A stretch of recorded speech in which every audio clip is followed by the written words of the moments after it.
It began with a shape rising from the ocean, a black volcanic island, barren and silent, its sand made of ash and its air thick with sulfur.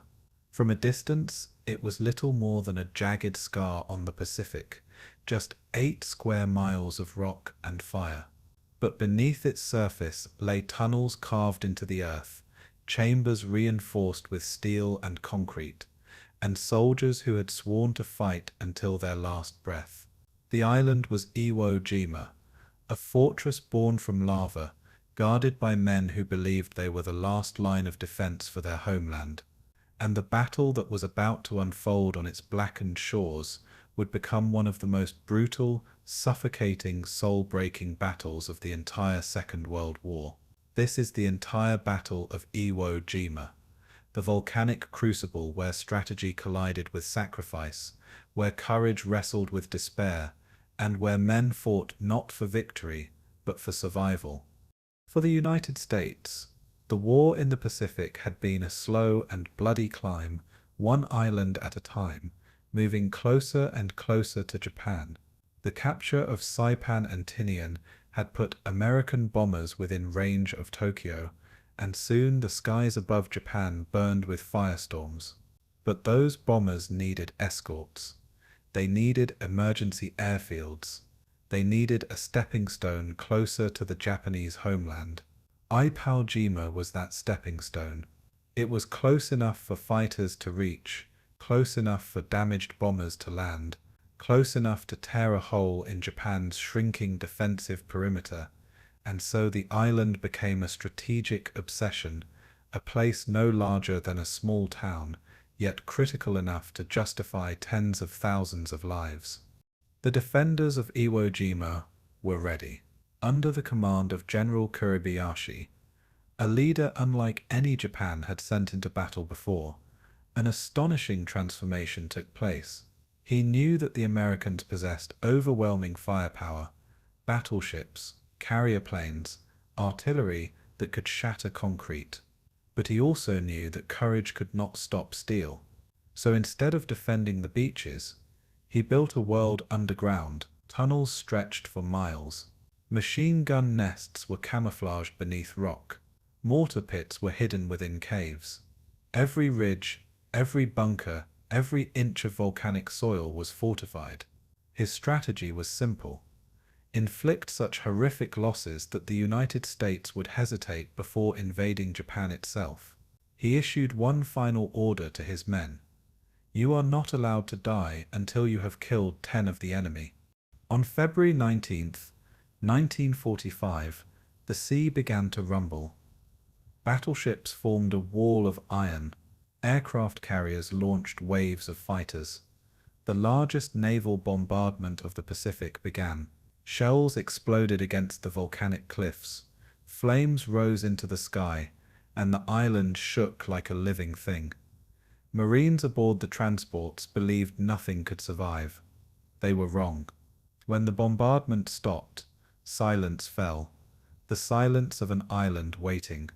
The landing began at 8:59 a.m. Waves of Marines surged toward Iwo Jima's beaches and immediately sank into hell. The sand was not sand at all. It was black volcanic ash, deep and soft as powder, impossible to run on, impossible to dig into. Marines tried to crawl, but the ash swallowed them. Tanks bogged down and stalled. Men lay exposed with no cover. And then, all at once, the island erupted.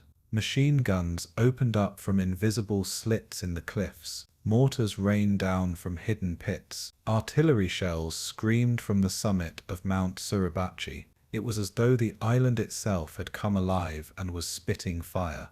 Marines fell by the dozens, then hundreds. Every inch of progress was paid in blood. Flamethrowers pushed into bunkers. Grenades cleared caves. Men fought hand to hand in darkness, smoke, and suffocating heat. The air burned with sulfur. The ash clung to their sweat. Fear and exhaustion became as real as bullets. A private later wrote, "I died on Iwo Jima. The rest of my life has been a gift." The struggle lasted 36 days.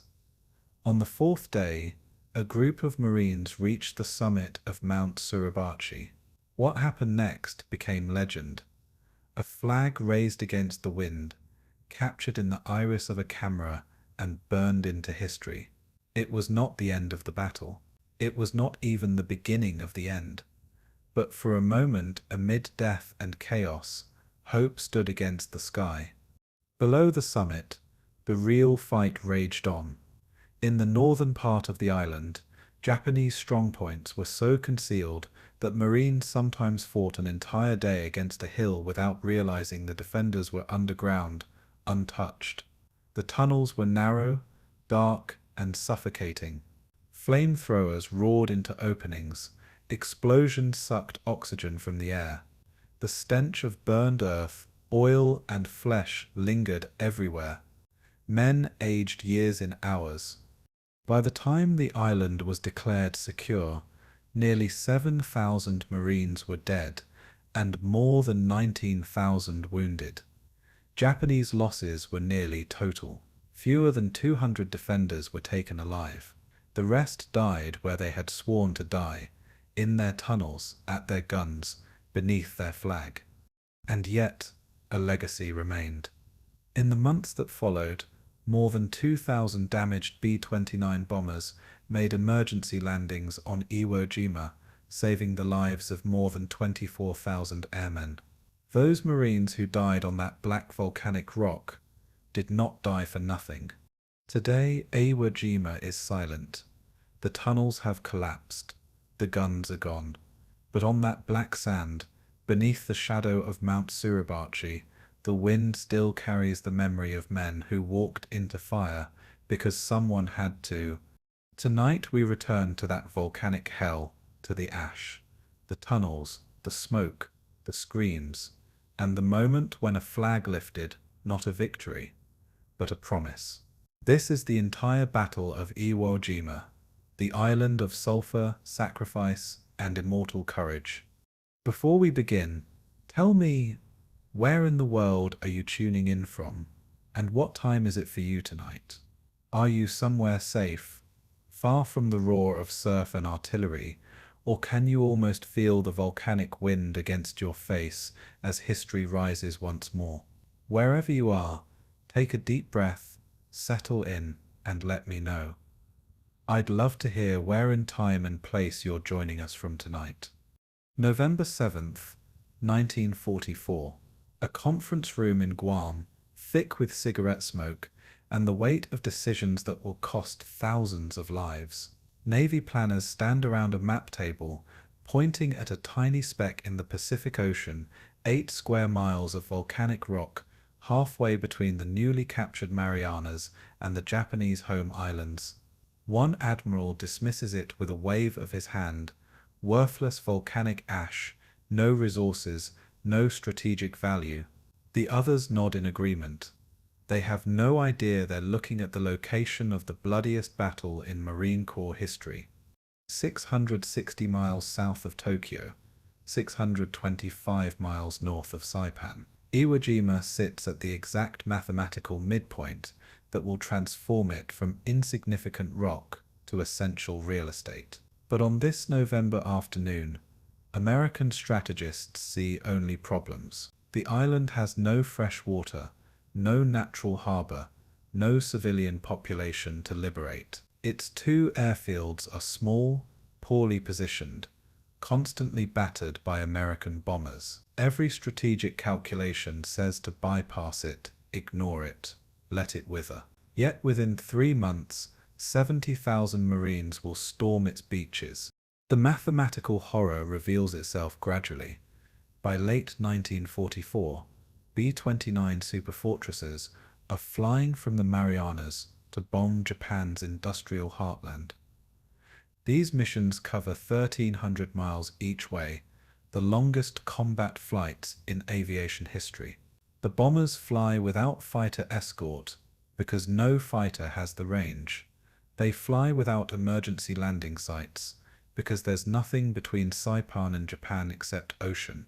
When a B-29 takes battle damage or suffers mechanical failure, The crew faces a simple choice: bail out into the Pacific and hope for rescue, or try to nurse the crippled bomber home and probably ditch in the ocean anyway.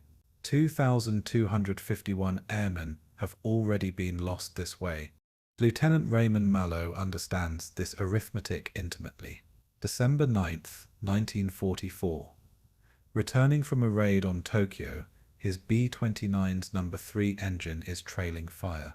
He's 650 miles from Saipan with 3 engines and dropping altitude. His crew of 11 men watches the ocean grow closer, knowing the water temperature will kill them in hours.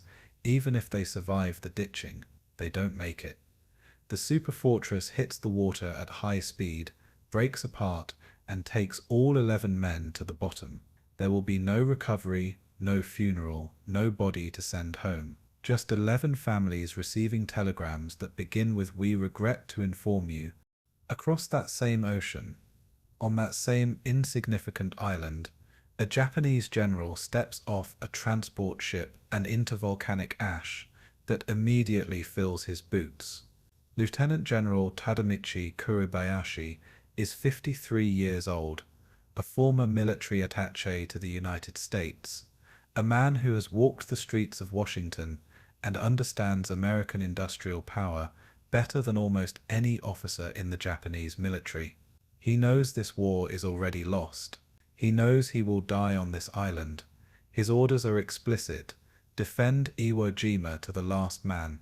Make the Americans pay such a price that they'll reconsider their advance on Japan itself. He has 8 months to prepare. Kuribayashi walks the black sand beaches on his first day, December 4th, 1944. The volcanic ash is so fine it feels like walking on ball bearings. The island stinks of sulfur. Steam vents randomly puncture the ground, releasing gases hot enough to burn exposed skin. Mount Suribachi, the dormant volcano dominating the southern tip, looms 556 feet above the beaches. It's hideous terrain, and Kuribayashi sees it as perfect, because every disadvantage for living becomes an advantage for dying, and dying well is his only remaining mission. In Tokyo, Japanese High Command has written off Iwo Jima. The island sits outside Japan's absolute defense zone, the perimeter they've designated as essential to hold. Strategists have calculated that Iwo Jima cannot be adequately supplied, cannot be reinforced if attacked, cannot contribute meaningfully to Japan's defense. They're willing to garrison it with second-rate troops and outdated weapons, a token force to delay the inevitable American advance. Then they assign it to Kuribayashi, the best defensive tactician in the Japanese army. It's like giving a master artist terrible materials and asking him to create a masterpiece. He will exceed all expectations. By mid-December, Japanese engineers are drilling into Mount Suribachi's base. The volcanic rock is surprisingly soft, porous, easy to excavate. The sulfur that makes breathing difficult actually helps.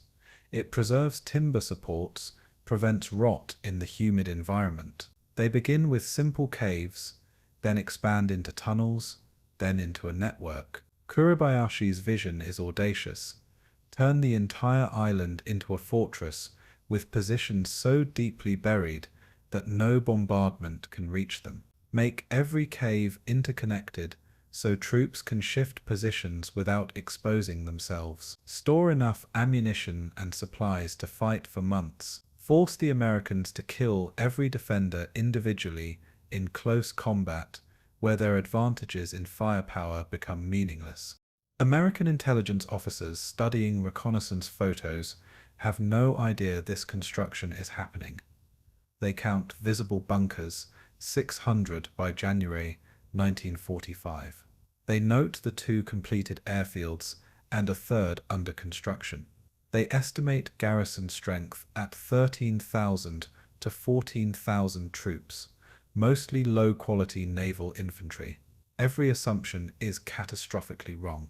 The actual garrison numbers, 21,000, includes elite army units and occupies fortifications unlike anything Americans have encountered in the Pacific War. 4,400 defensive positions remain completely invisible in aerial photos. The B-29 crews flying over Iwo Jima see only a barren rock that happens to host Japanese fighter interceptors. When superfortresses pass within range, these fighters take off, climb to altitude, attack the bomber formations. The attacks rarely shoot down bombers, but they force the B-29s to burn extra fuel maneuvering defensively. That extra fuel consumption means more bombers running on fumes as they approach Saipan, more emergency ditchings, more crews lost. If Iwo Jima's airfields could be captured and those fighters eliminated, the bombing campaign becomes immediately safer. This simple logic will drive the invasion decision. February 1945 approaches. In Pearl Harbor, Admiral Chester Nimitz reviews casualty projections for Operation Detachment, the invasion of Iwo Jima.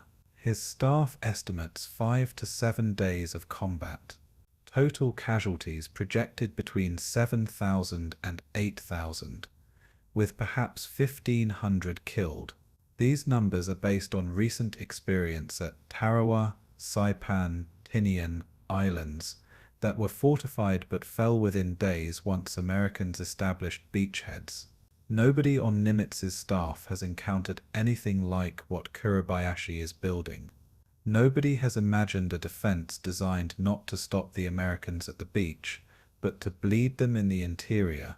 Nobody has calculated what happens when you give a brilliant tactician 8 months, 21,000 troops, and the certain knowledge that he's fighting to the death. The disconnect between American assumptions and Japanese preparations creates a perfect storm. Americans are planning to capture an island they believe is lightly defended, poorly fortified, and garrisoned by second-rate troops. Japanese are preparing to defend an island they've transformed into the most sophisticated fortress in the Pacific, garrisoned by elite troops who've been told explicitly that surrender is not an option. The only question is how many Americans will die before these two versions of reality collide.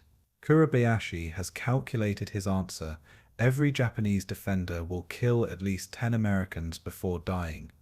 He has no idea how close he'll come to meeting that terrible ratio.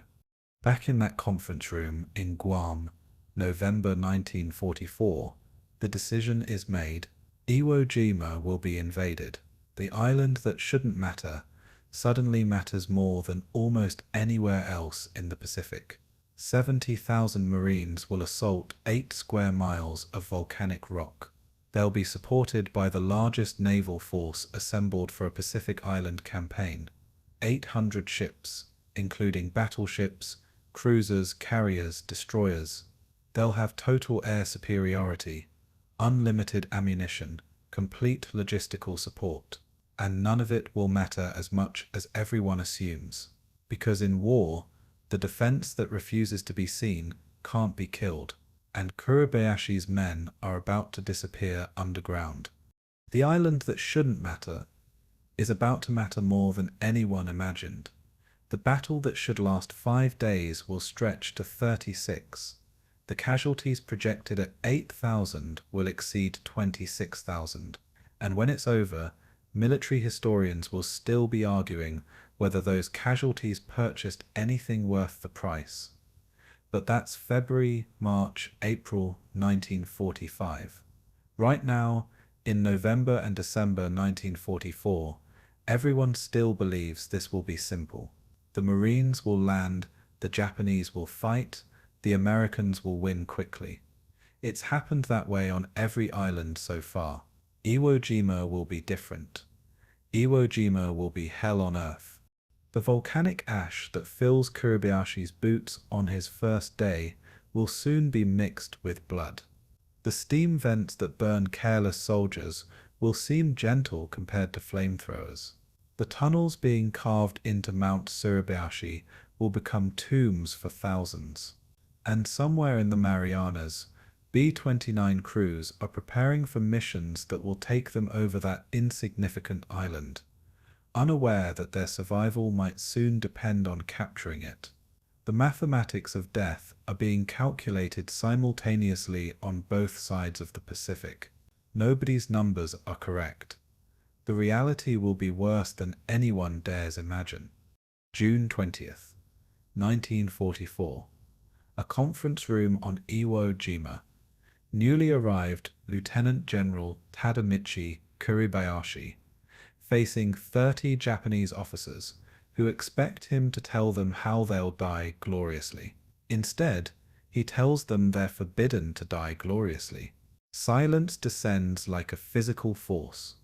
Every man in the room has been trained since childhood in Bushido, the warrior code that prizes death in battle above all else.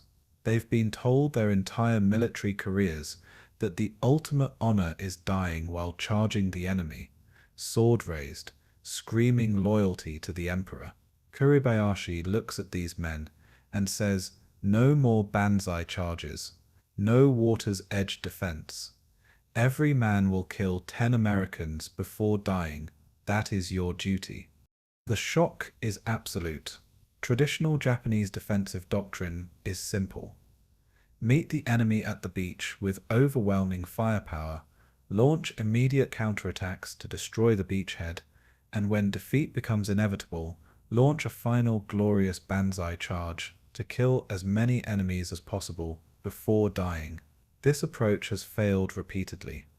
Tarawa, Saipan, Guam, but it satisfies the demands of honor. Warriors die as warriors should, facing the enemy, attacking. Kuribayashi is asking something far more difficult. He's asking them to hide, to wait, to kill from concealment like assassins rather than soldiers. He's asking them to abandon everything that makes them feel like men. Rear Admiral Toshinosuke Ichimaru rises from his chair. He commands the naval forces on Iwo Jima, 7,347 men, who view themselves as the island's elite defenders. He tells Kuribayashi directly the Navy will fight at the water's edge as tradition demands. His men will die properly, in view of the enemy, not cowering in caves. Kuribayashi listens without expression, then explains the mathematics. At Tarawa, Americans landed 15,000 Marines against 4,500 Japanese defenders. The beach defense killed approximately 1,500 Marines in 3 days. Then the position collapsed and nearly all Japanese died. Ratio roughly 1 American casualty per 3 Japanese. At Saipan, beach defense killed 3,000 Americans, but 24,000 Japanese. Ratio 1 American per 8 Japanese. These ratios are inadequate. Japan is losing the war of attrition. Traditional tactics are mathematically guaranteed to fail. Kuribayashi's alternative is radical. Let the Americans land unopposed, no firing at the beach, no revealing defensive positions. Let them advance inland, loaded with equipment, growing confident. Then, from concealed positions with interlocking fields of fire, destroy them systematically. No glorious charges that waste lives in minutes. Instead, a battle of attrition where every American yard costs maximum blood. His goal: make Iwo Jima so expensive that Americans reconsider their advance toward Japan. It's not about winning, that's impossible. It's about making the price of victory unbearable. The meeting dissolves in angry debate.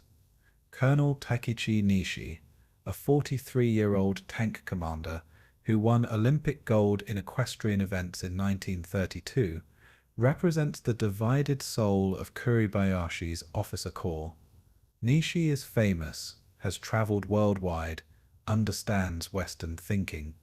He sees the logic in Kuribayashi's strategy, but he's also a warrior, trained to attack, uncomfortable with defensive hiding. He will follow orders because he respects Kuribayashi. Others are less flexible. Some officers will obey only nominally, preparing to launch the traditional attacks they believe honor demands. By July 1944, Kuribayashi has implemented enough authority to begin construction of his fortress. Korean forced laborers, numbers uncertain, estimates range from 1,200 to 2,000, are shipped to the island to dig. Japanese combat engineers supervise. The work is immediately hellish. Volcanic ash makes every breath difficult. Temperature at ground level regularly exceeds 100 degrees Fahrenheit. 3 feet underground, it reaches 110 degrees. Sulfur dioxide gas collects in low areas, causing unconsciousness or death. Steam vents randomly erupt, scalding workers. Men dig in shifts measured in minutes, not hours, before heat exhaustion forces rotation. The tunnels grow despite the conditions.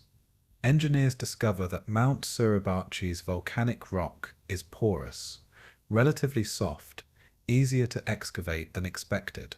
They begin creating defensive positions inside the mountain itself: artillery chambers, command posts, barracks, supply rooms, all interconnected by tunnels. The concept expands across the island. Every hill, every ridge, every rocky outcrop becomes a warren of tunnels and caves. Defensive positions are designed with multiple entrances and exits, so Americans eliminating one entrance won't trap defenders inside. Firing ports are carefully positioned to cover approaches without exposing the positions to counter battery fire. It's fortress architecture designed by a man who knows he can't win, only delay. August brings a crisis. Admiral Ichimaru has ignored Kuribayashi's orders.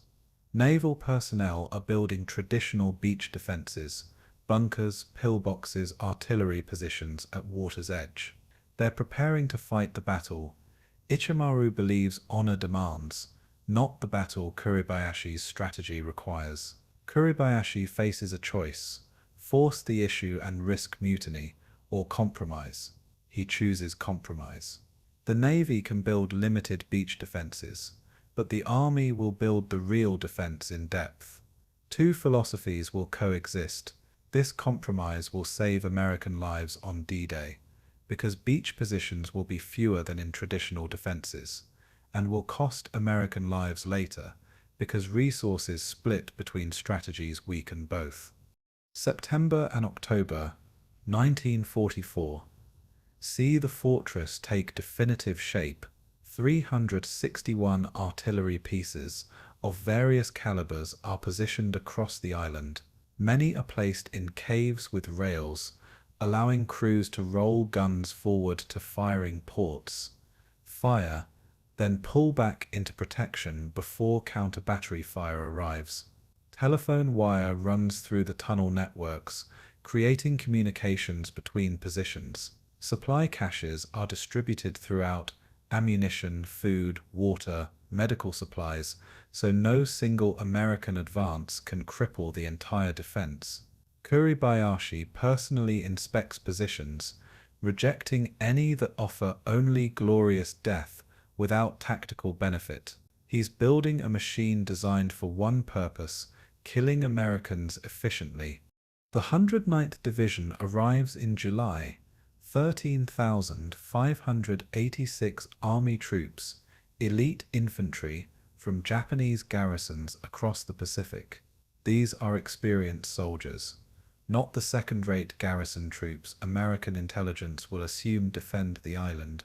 Kuribayashi trains them in his revolutionary doctrine: stay concealed, don't fire until Americans enter kill zones, prioritize high-value targets, like officers and radio operators. Never waste ammunition on suppressive fire. Each man learns the tunnel networks until he can navigate them in darkness. Each position rehearses coordinated fire with supporting positions. If this will be Japan's Alamo, Kuribayashi intends it to be the most professional, disciplined Alamo in military history. By November, the fortress approaches completion. 11 miles of tunnels connect 5,000 cave positions. Underground barracks house entire companies. A hospital 75 feet below ground level includes surgical facilities, patient wards, supply storage. Water, always the critical shortage on waterless Iwo Jima, is stored in underground cisterns, rationed carefully. Food supplies should last 2 to 3 months. Ammunition storage is sufficient for sustained combat far beyond American projections. Kuribayashi has transformed a barren rock into a fortress that exists primarily underground, invisible to aerial reconnaissance, impervious to naval bombardment. Late at night, Kuribayashi writes letters to his wife and children. His correspondence reveals a man without illusions. I may not return alive from this assignment, but let me assure you it will be a good fight, he writes. He describes the island's volcanic landscape, the dedication of his troops, the strength of the defenses. He never mentions hope of survival. He's a samurai in the truest sense, not the Hollywood version of sword-waving fanatic, but the historical reality, a professional warrior who accepts death as inevitable and focuses entirely on duty. His duty is making Americans pay maximum price for this island. Everything else is irrelevant. January 1945 arrives. Kuribayashi's fortress is as complete as time and resources allow. 21,000 troops occupy positions across 8 square miles. Every approach is covered by multiple concealed firing positions. Supplies are cached for months-long battle. Communications networks function reliably.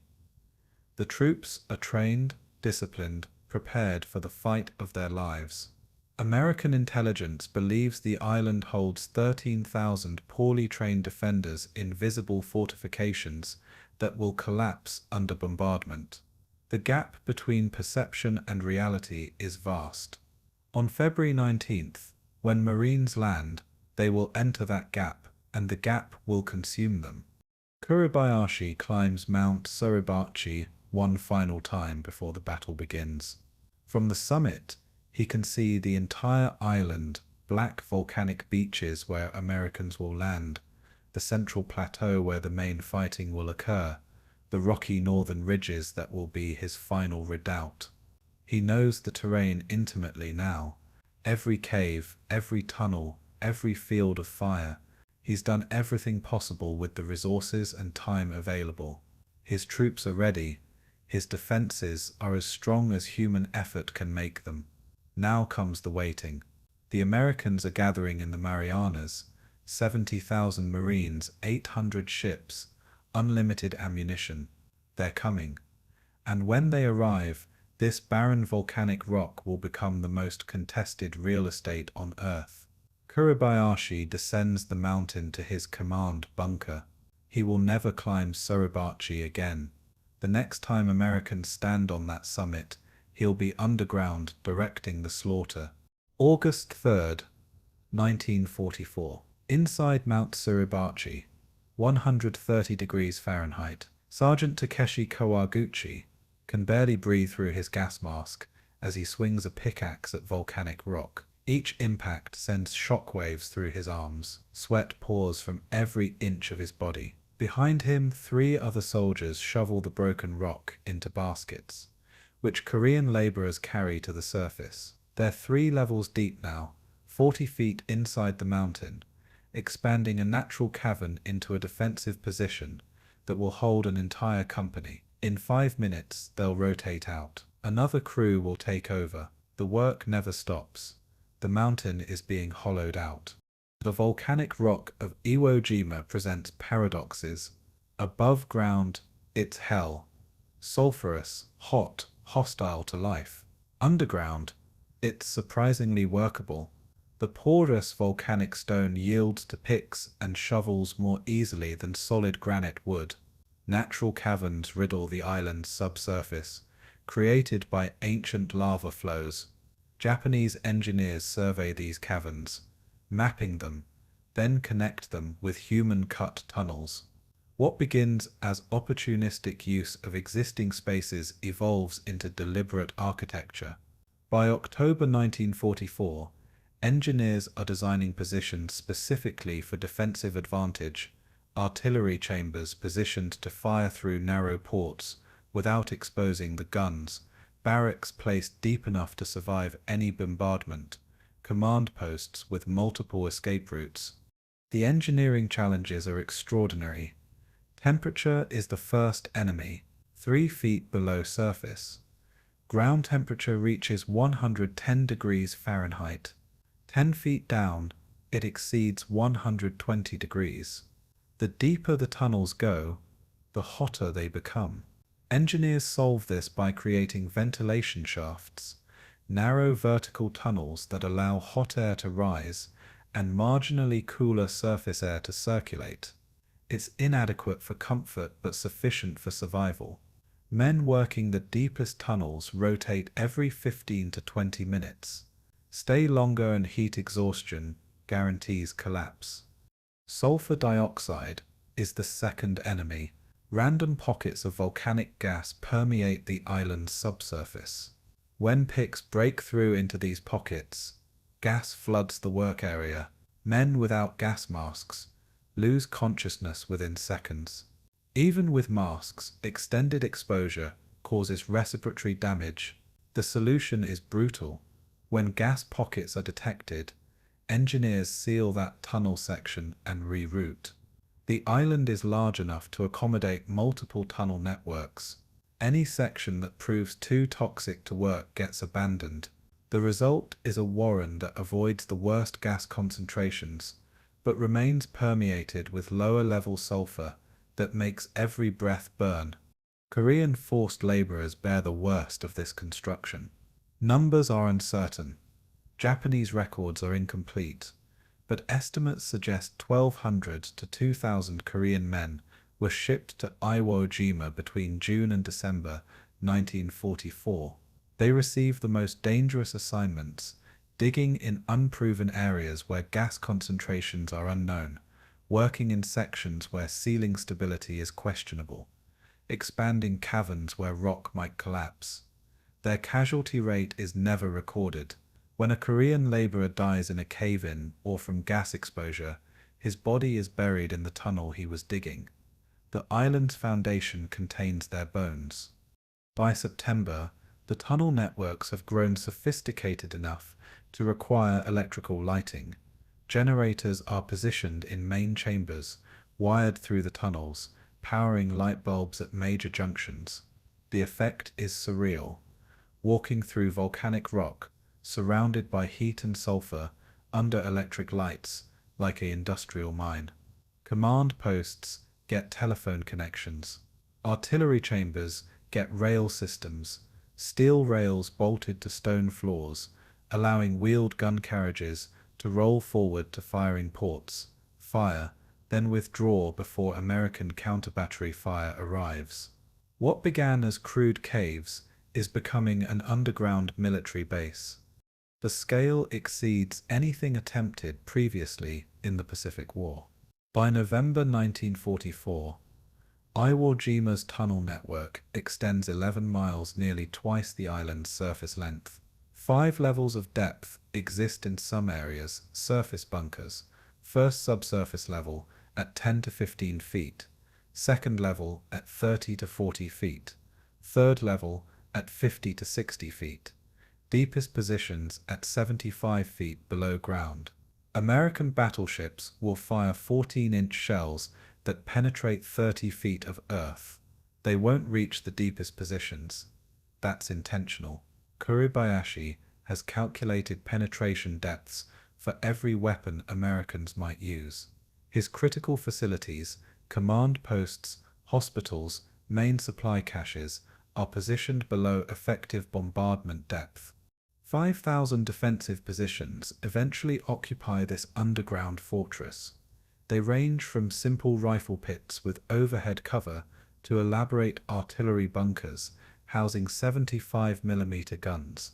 Every position connects to at least 2 others via tunnel, allowing defenders to retreat from a compromised position without exposing themselves on the surface. Firing ports are cut with surgical precision, wide enough inside for gun crews to work, narrowing to 6-inch openings outside that are nearly invisible from more than 50 yards. Americans will walk within meters of these ports without seeing them until machine guns open fire. Artillery placement demonstrates Kuribayashi's tactical sophistication. 361 guns of various types are dispersed across the island. Traditional defensive doctrine concentrates artillery for massed fires. Kuribayashi disperses his guns to prevent American counter-battery fire from destroying multiple pieces simultaneously. Each gun occupies a separate cave or bunker. Each has precisely surveyed firing data for every potential American position. When the battle begins, these guns will fire brief, accurate barrages, then cease fire before American spotters can locate them. The effect will drive American forward observers to distraction, taking fire from invisible sources that vanish before counter-battery missions can develop. The underground hospital represents the fortress's most ambitious construction. 75 feet below the central plateau, engineers carve a complex of chambers totaling approximately 5,000 square feet. Surgical rooms get electric lighting, ventilation systems, concrete reinforced ceilings. Patient wards are cut into side chambers. Medical supplies, bandages, sulfur drugs, surgical instruments, plasma are stored in climate-controlled rooms where volcanic heat won't degrade them. The hospital can theoretically treat hundreds of wounded simultaneously. In practice, it will become a charnel house. When American firepower seals the entrances during the battle, the wounded inside will slowly suffocate. But in October 1944, the engineers building it believe they're creating salvation. Water storage drives the deepest excavations.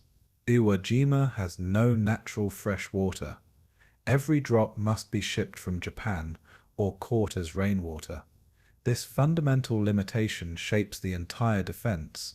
Engineers cut cisterns into bedrock at the deepest accessible levels. These chambers, lined with concrete, will hold approximately 200,000 gallons, enough for 21,000 men, for roughly 45 days if rationed strictly. It's not enough for a long campaign, but Kuribayashi doesn't expect to survive 45 days anyway. He's calculating for a battle lasting 20 to 30 days. The water will suffice. By December 1944, the construction enters final phase. Positions are hardened with reinforced concrete at critical points, command bunker entrances, artillery chamber ceilings, main supply room access tunnels, blast doors made from steel, salvaged from destroyed Japanese ships, are installed at key junctions, allowing sections of the tunnel network to be sealed. If Americans breach one area, telephone wire, 11 miles of it, matching the tunnel length, is strung through every major passage, creating a communications network that will function even when surface wires are cut by bombardment. Kuribayashi can theoretically communicate with every company-level command post from his headquarters bunker. The human cost of this construction is never calculated. Japanese engineers driving the work are career soldiers following orders. Korean forced laborers are expendable in everyone's calculations except their own. When work crews report men dead from heat exhaustion, gas exposure, or cave-ins, the numbers go unrecorded. The priority is the fortress, not the men building it. And the fortress grows. By January 1945, American intelligence analysts studying aerial photographs count 600 defensive positions. They're seeing less than 12% of what exists. 4,400 positions remain invisible, underground, waiting. Sergeant Kawaguchi emerges from Mount Suribachi after his shift, stumbling into relatively cool outside air that's still 95 degrees. He's lost 15 pounds since construction began in June. His lungs burn with every breath. He can't remember what clean air feels like.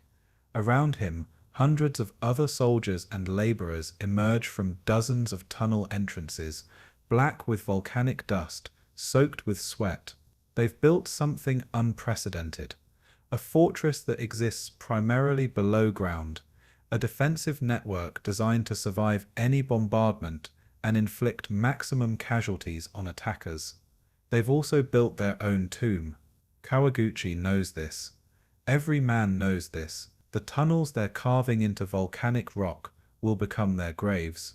The only question is how many Americans they can kill before the tunnels are sealed forever.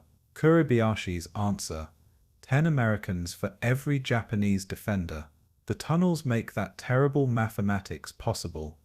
December 8, 1944. A photo reconnaissance B-29 circles Iwo Jima at 28,000 feet.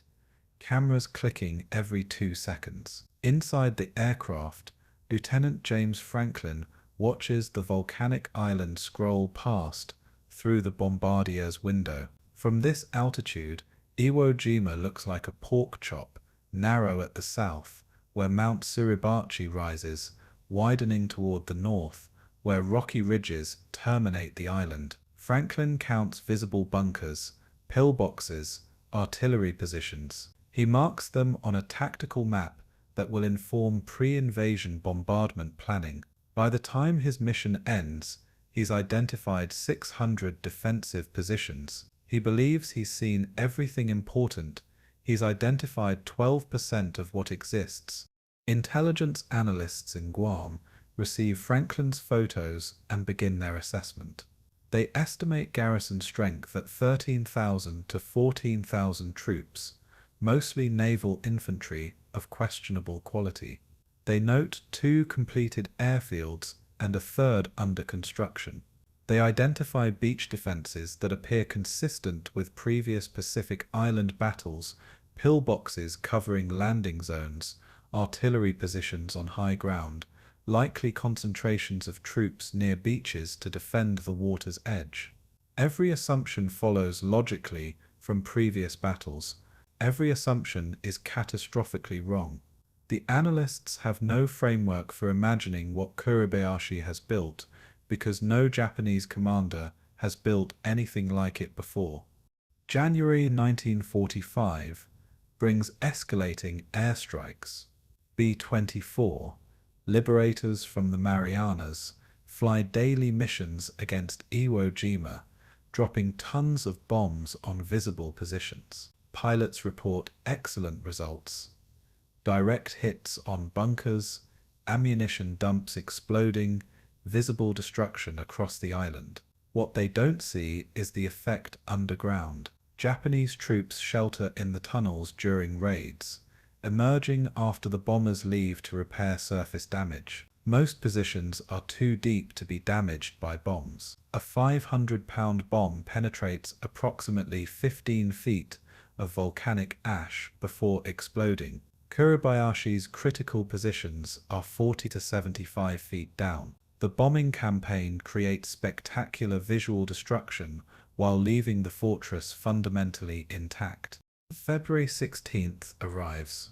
The pre-invasion bombardment begins. Battleship USS Tennessee takes position 7,000 yards offshore.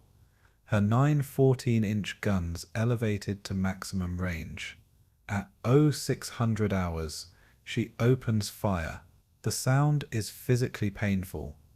A concussive blast that rattles teeth and stops breath. The first shell arcs across 7 miles of ocean, descends, impacts Iwo Jima's central plateau. The explosion creates a crater 30 feet across. The battleship's crew cheers. Over the next 3 days, Tennessee will fire 2,790 rounds of 14-inch ammunition. Her crew will believe they're destroying the island. They're barely scratching it. 6 battleships, 4 heavy cruisers, 3 light cruisers, and dozens of destroyers join the bombardment. Over 72 hours, they fire 6,800 tons of shells, 22,000 rounds of artillery, ranging from 5-inch destroyer guns to 16-inch battleship rifles. The island disappears under smoke and dust. Volcanic ash churns into clouds that rise thousands of feet. Forward observers aboard bombardment vessels report complete destruction, no signs of life, island effectively neutralized. Every report is sincere. Every report is fantasy. Underground, Japanese troops wait in darkness, counting explosions, knowing they're safe, waiting for the bombardment to end so they can return to their positions. February 17th brings the first indication that bombardment hasn't worked. Underwater demolition teams, Navy swimmers tasked with reconnaissance of beach obstacles, approach Iwo Jima's shores in 12 LCI gunboats. These small landing craft carry the swimmers within 700 yards of the beach, close enough to deploy. Kuribayashi has issued explicit orders: don't fire during the bombardment, conserve ammunition, preserve positions. But the LCIs are irresistible targets. At 700 yards, Japanese artillery and mortars open fire simultaneously from dozens of concealed positions. 12 LCIs are engaged. 1 sinks immediately, 11 are damaged. 170 sailors and swimmers become casualties in minutes. And American commanders face their first hint that this island hasn't been neutralized at all. Admiral William Blandy commands the bombardment force. February 18th, standing on the bridge of USS Estes, he reviews damage reports and intelligence assessments. The UDT disaster troubles him, but photo reconnaissance shows massive surface destruction. He makes his assessment: 3 days of bombardment have neutralized the island's defenses. Remaining Japanese forces are disorganized, poorly coordinated, unable to mount effective resistance. He forwards this assessment to Admiral Richmond Kelly Turner, commanding the amphibious assault forces. Turner accepts it. Marines loading onto transports receive briefings estimating 5 to 7 days of light resistance. Some intelligence officers project total American casualties at 7,000 to 8,000. The most optimistic estimates suggest 5 days to secure the island. Major General Harry Schmidt commands the 5th Amphibious Corps, the Marine ground force designated to take Iwo Jima. He's a cautious commander, suspicious of optimistic intelligence. He requests additional bombardment days. Admiral Turner denies the request. Naval fuel and ammunition are limited. The schedule is tight. 3 days must suffice. Schmidt accepts this, but remains uneasy. He's reading casualty reports from previous Pacific battles: Tarawa, Saipan, Peleliu. Every island battle produces surprises. Every intelligence estimate proves partially wrong. He increases medical supply allocations and requests additional ammunition loads for his infantry, but he can't change the fundamental plan. On February 19th, 70,000 Marines will land on 8 square miles of volcanic rock that Navy commanders believe has been neutralized. Schmidt hopes they're right. He doesn't believe it. The Marine divisions preparing for assault represent America's finest infantry. The 3rd Marine Division, veterans of Bougainville and Guam, will be the reserve force. The 4th Marine Division fought at Saipan and Tinian, knows Pacific combat intimately. The 5th Marine Division is newly formed, but trained to exceptional standards. Together they embody American military power at its peak, well-equipped, well-trained, supported by unlimited naval and air power. They're also walking into a trap designed by a Japanese general who studied American tactics for years and designed his defense specifically to negate every American advantage. Firepower superiority means nothing against enemies you can't see. Air support can't destroy positions 70 feet underground. Naval bombardment becomes irrelevant when defenders simply wait it out in tunnels. The Marines are about to learn these lessons in blood. Final aerial reconnaissance flies February 18th afternoon. Pilots report no signs of enemy activity. No visible defensive positions intact. Complete devastation. That night, in troop compartments aboard transports, Marines write final letters home. Some are fatalistic. Every combat veteran knows people die in battle. Some are optimistic. The Navy says the island's destroyed. This should be quick. Almost none imagine the reality awaiting them. In 16 hours, they'll hit the beaches of Iwo Jima. In 16 hours, they'll discover that 3 days of the most intensive naval bombardment in Pacific War history failed to neutralize defenses they never saw. In 16 hours, the worst battle in Marine Corps history begins. Admiral Blandy retires to his cabin aboard Estes, satisfied that his bombardment accomplished its mission. He'll learn differently when casualty reports begin arriving tomorrow afternoon. General Schmidt remains awake later, studying maps, reviewing plans, unable to shake his unease. On Iwo Jima, in tunnels beneath the central plateau, General Kuribayashi addresses his commanders via telephone network. He tells them the bombardment has ended, the Americans will land at dawn. Every man must remember his duty, kill 10 Americans before dying. Nothing else matters. No glory, no bushido, no honor except killing efficiency. Hold positions until they're overrun, then retreat through the tunnels to secondary positions and keep killing. Make the Americans pay for every yard. Kuribayashi disconnects the phone and sits in darkness, listening to volcanic rock creak around him. Tomorrow his masterpiece gets tested. Tomorrow he'll learn if 8 months of preparation were sufficient. Tomorrow the island that shouldn't matter becomes the deadliest real estate in the Pacific War. February 19th, 1945, 08:59. The first wave of Marines approaches Iwo Jima's southeastern beaches. Private First Class Robert Leader crouches in his Amtrak amphibious tractor, trying to see over the side. Around him, 68 other Marines packed into this single vehicle share his tension. The Navy bombardment has stopped. The silence feels unnatural after 3 days of continuous shelling. Leader expects Japanese fire to open up any second. Tarawa taught everyone what beach defenses can do, but the beach ahead looks empty. No tracers arcing out. No mortar rounds raising water plumes. Just black sand and volcanic smoke. Leader's Amtrak grinds up onto the beach. Ramp drops, and he runs forward into volcanic ash that immediately swallows his boots to the ankles. The volcanic sand is unlike anything in training. Each step requires pulling your boot free from ash with the consistency of ball bearings. Running is impossible. Marines lumber forward, gasping, already exhausted. The beach slopes upward at 15 degrees. Not steep, but combined with the ash it becomes a treadmill.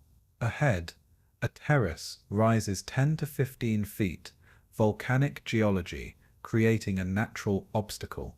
Leader reaches the terrace base and tries to dig in. His entrenching tool slides through ash without creating a foxhole. The volcanic sand won't hold a hole's shape. It's like digging in sugar. He gives up and crouches in a shallow depression, breathing hard, looking around for Japanese who aren't shooting. 30 minutes pass. Silence continues. More waves land, second wave, third wave, fourth. Thousands of Marines accumulate on the beach, pushing inland toward the first airfield. Officers confer, confused. Where are the Japanese? Has the bombardment actually worked? At 09:30, Marines from the 28th Regiment reach the island's narrow southern neck, attempting to cross and isolate Mount Suribachi. They're 700 yards inland, organized in textbook assault formations, advancing confidently. Kuribayashi watches them through a periscope from his command bunker. He picks up his telephone. One word. Comments. Hell arrives simultaneously. Artillery from Mount Suribachi opens fire, 75mm guns hidden in caves, firing through ports Americans haven't seen. Mortars from the central plateau drop rounds onto the beaches. Machine guns from positions invisible 5 minutes ago suddenly rake the terraces. Marines who were advancing confidently are now dying. Leader watches the man next to him, Private Joseph Pena from Texas, literally disappear in a mortar blast. One moment Pena exists, next moment only pink mist and scattered equipment. Leader throws himself flat, trying to burrow into volcanic ash that won't protect him. The killing mathematics become clear within the first hour. Americans have landed 30,000 troops on a beach that Kuribayashi's guns can cover completely. Every square yard is pre-registered for artillery. Japanese observers on Mount Suribachi can see the entire beach. They call fire missions with surgical precision. American Amtraks trying to evacuate wounded or return for more troops bogged down in volcanic ash, becoming stationary targets. Japanese gunners methodically destroy them. By 10:30 hours, the beach is littered with burning vehicles. Black smoke from petroleum fires mixes with volcanic sulfur, creating toxic fog that makes breathing painful. Marines push inland because staying on the beach means death. The 28th Regiment drives toward Mount Suribachi, taking casualties with every yard. The 27th Regiment pushes across the island toward the western beaches, trying to cut Japanese defenses in half. The 23rd and 25th Regiments advance toward Airfield No. 1, meeting resistance that shouldn't exist. Japanese machine gun positions appear from nowhere, literally nowhere. Marines advance across terrain they've checked for bunkers, only to take fire from behind, as Japanese emerge from camouflaged spider holes. The fortress reveals itself in pieces, each revelation costing lives. Corporal Tony Stein fights with the 1st Battalion, 28th Marines on Suribachi's slopes. He carries a custom weapon, a Browning .30 caliber machine gun salvaged from a crashed aircraft, modified with a pistol grip and shoulder stock. He calls it the Stinger. At 1100 hours, his company is pinned down by a machine gun bunker they can't flank. Stein rises, walks forward through machine gun fire, bullets literally snapping past his head, and destroys the bunker with his Stinger. He'll repeat this performance 6 more times today, destroying pillboxes, bunkers, gun positions. He'll also make 8 trips back to the beach across 200 yards of open ground under fire, carrying wounded and resupplying ammunition. He'll be recommended for the Medal of Honor. 6 days from now, he'll be killed by a Japanese sniper. Today, he saves dozens of lives and exemplifies the courage that allows Marines to advance against impossible odds. By 1400 hours, the chaos approaches totality. Regimental command posts can't maintain radio contact with forward companies. Volcanic ash and sulfur interfere with radio frequencies. Officers improvise telephone lines, running wire forward, only to have it cut by artillery. The battle fragments into dozens of small unit actions, squads and platoons fighting independently. The Marine Corps trains for this. Decentralized command is a core doctrine, but the training assumes some higher-level coordination. On Iwo Jima, company commanders sometimes don't know where their own platoons are. The volcanic smoke obscures everything beyond 50 yards. Units literally collide with each other, nearly engaging in friendly fire. Nightfall brings different horror. Marines scrape shallow depressions in volcanic ash, foxholes are impossible, and wait for banzai charges. Kuribayashi has forbidden banzai charges, but not all Japanese officers obey him. Around midnight, several company-sized attacks hit American positions. These are traditional Japanese tactics, screaming charges with fixed bayonets, officers waving samurai swords, men throwing grenades while running forward. Marine machine gunners cut them down, but the attacks penetrate lines in several places. Close quarters fighting erupts, rifles at point-blank range, entrenching tools used as weapons, men grappling in darkness. The attacks fail, but they deny Americans any sleep. That's probably their actual purpose. Kuribayashi may have authorized them not for tactical gain, but psychological pressure, keep Marines awake, exhausted, terrified. Dawn on February 20th reveals the price. Admiral Richmond Kelly Turner receives casualty reports aboard his flagship, 2,420 casualties on D-Day, 648 confirmed dead, 1,755 wounded, 17 missing. It's the worst single day in Marine Corps history to that point. Turner reads the numbers twice, unable to process them. The Navy's assessment said the island was neutralized. 5 to 7 day campaign, with 8,000 total casualties, was the projection. 24 hours produced 1/3 of that projection. At this rate, casualties will exceed 20,000. Turner doesn't want to calculate what happens if the battle stretches beyond the 7-day estimate. On Iwo Jima, Private Leader survives his first night. He's in a shell scrape with 2 other Marines, trying to eat a carburation that tastes like sulfur, because everything tastes like sulfur. Around him, the beach is a junkyard of destroyed equipment. 50 yards away, a destroyed Amtrak still burns, bodies visible inside. Leader realizes he can't remember most of yesterday.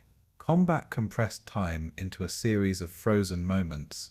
Landing the first artillery barrage, men dying, advancing, digging, shooting at enemies he never clearly saw. He's been trained for this. The Marine Corps prepared him, but no training simulates the randomness of industrial violence. The man next to you dies, you don't. Why? No reason. Random chance delivered by invisible artillery. Leader eats his ration and waits for dawn. The assault resumes in 3 hours. Suribachi still looms ahead. Untaken. The Marines have gained 700 yards in exchange for 2,400 casualties. At this rate, they'll be combat ineffective before reaching the northern end of the island. Nobody says this aloud, but everybody calculates it. The plan has collided with the volcano. The volcano is winning. February 21st, 1945. Dawn +2. Major General Graves Erskine's 3rd Marine Division lands at Green Beach, immediately fed into the grinder. Their objective is the Northern Plateau, specifically 3 hills designated 362A, 362B, and 382. Intelligence reports call these lightly defended high ground. Within 4 hours, Marines will rename this complex the meat grinder. Within 4 days, every regiment that enters it will emerge with 50% casualties. Captain Robert Dunlap, commanding Charlie Company, 1st Battalion, 26th Marines, leads 240 men toward Hill 382. By sunset, he'll command 40 effectives. The rest will be dead or wounded. This mathematics becomes normal. The terrain explains everything. Iwo Jima's northern plateau is volcanic chaos, rocky ridges, ravines 50 feet deep, outcrops that provide perfect defensive positions. Every hill is honeycombed with tunnels. Every ravine is a kill zone covered by interlocking machine gun fire. Americans can't see Japanese positions until opening fire. Then positions reveal themselves by muzzle flashes. Forward observers call artillery, but by the time shells arrive, Japanese have retreated into tunnels. Minutes later, they emerge and resume firing. It's defense in depth made concrete. You can't kill what you can't see, and when you finally see it, it disappears before you can kill it. Marines are fighting ghosts.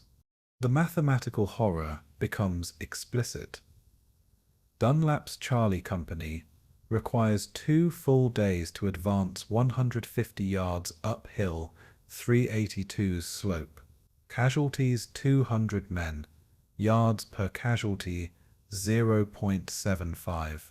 Commanders in battalion headquarters calculate this ratio across all units. The numbers are unsustainable. At current rates, the 3 divisions assaulting Iwo Jima will be combat ineffective within 2 weeks. But there's no alternative to grinding forward. You can't bypass positions on an island 8 square miles. You can't establish a defensive line and starve out the defenders. They're supplied for months. The only option is reducing every position individually, paying the price in blood, and hoping your replacements arrive before your effective strength reaches 0. Flamethrowers become essential. Private Richard Klatt carries a flamethrower with his platoon attacking a bunker complex near Turkey Knob. The weapon weighs 70 pounds, 2 tanks of jellied gasoline, ignition system, pressure tanks, nozzle. Klatt is 20 years old, from Wisconsin, terrified of what he carries. Flamethrowers have terrible reputation. If you're hit while carrying one, you burn to death. Japanese specifically target flamethrower operators, but the weapon is only thing that works against bunkers. Klatt approaches a firing port, releases pressure, and sends a stream of burning gasoline into the opening. Men scream inside. The sound is inhuman, barely recognizable as human. The bunker goes silent. Klatt's platoon advances 50 yards. He'll use his flamethrower 11 more times today. He'll have nightmares about the screaming for the rest of his life. Nights bring infiltration. Kuribayashi has forbidden banzai charges, but he encourages infiltration, small groups of Japanese soldiers moving through American lines at night, attacking isolated positions, sowing chaos. Marines sleep in shifts, 2 men awake per foxhole, watching for movement, but volcanic darkness is absolute. Starlight barely penetrates the sulfur haze. Men see shadows that might be enemies or might be imagination. Nervous Marines fire at sounds. Sometimes they hit infiltrators, sometimes they hit other Marines. The random violence continues around the clock. There's no rear area on Iwo Jima. The entire island is small enough that Japanese artillery reaches everywhere. Even reserve positions take casualties. Corpsmen become the battle's unsung heroes. Navy Hospital Corpsman. 3rd Class John Bradley lands with the 28th Marines, assigned as a battalion aid station medic. The aid station is a crater near the beach, covered with a tarp, equipped with bandages, plasma, and morphine. Bradley treats sucking chest wounds, arterial bleeds, traumatic amputations. He's 21 years old with 8 months medical training. He's now a combat surgeon. When wounded Marines can't reach the aid station, Bradley runs forward to retrieve them. He'll do this dozens of times over the next month. He'll be photographed raising the flag on Mount Suribachi. That's how he enters history. But his actual contribution is saving lives in volcanic ash while Japanese artillery tries to kill him. 738 Corpsmen will become casualties on Iwo Jima out of approximately 1,400 assigned. 52% casualty rate, the highest of any combat specialty. Tank infantry coordination slowly improves. Sherman tanks land on D+2, immediately encountering terrain challenges. Volcanic ash bogs tracks. Japanese magnetic mines destroy several tanks when infantry fails to screen them. But by February 23rd, tank infantry teams develop effective tactics. Infantry advances alongside tanks, clearing spider holes and suppressing anti-tank positions, while tanks provide direct fire support against bunkers. This combined arms approach works but requires perfect coordination. When infantry gets separated from tanks, both become vulnerable. When tanks outrun infantry, Japanese infantry attack with pole charges, magnetic mines attached to bamboo poles, jammed against tank hulls. The learning curve is steep. The price of each lesson is measured in destroyed vehicles and dead crews. Artillery duels dominate the plateau fighting. American forward observers call fire missions constantly, trying to suppress Japanese guns, but counter-battery fire proves frustrating. Japanese artillery fires brief barrages, then ceases fire before American shells arrive. Observers watch entire hillsides erupt in explosions, then see Japanese guns resume firing minutes later. The bunker architecture defeats conventional artillery. Unless a shell enters the firing port directly, 1 in 1,000 chance the bunker survives. American artillery commanders experiment with proximity fuses, hoping airbursts will kill exposed Japanese. But Japanese aren't exposed, they're underground. By late February, American artillery is firing 5,000 rounds daily. Japanese casualties from artillery are minimal. But American morale gets a slight boost from the thunderous support. Psychological effect matters when you're watching friends die. March 1st brings the replacement crisis. The 4th Marine Division reports 50% casualties in assault regiments. Replacement drafts arrive. Marines just graduated from basic training. Many never fired a weapon in combat. They're thrown immediately into frontline positions. Survival rates for replacements are worse than for original assault troops. Veterans know the terrain, understand the tactics, recognize danger signs. Replacements are learning while being shot. Platoons mix veterans and replacements, pairing experienced men with new arrivals. Sometimes this works. New men learn quickly, survive, become veterans themselves. Sometimes entire replacement squads are wiped out in their first action. The randomness continues. There's no science to predicting who survives and who dies. Captain Dunlap's Charlie Company exemplifies the destruction. March 3rd, 1400 hours, they receive orders to assault a ridge designated Hill Peter. Dunlap has 40 men remaining from the original 240. Battalion sends 30 replacements. 70 men attack Hill Peter. The assault fails. Japanese machine gun fire from concealed positions stops the advance cold.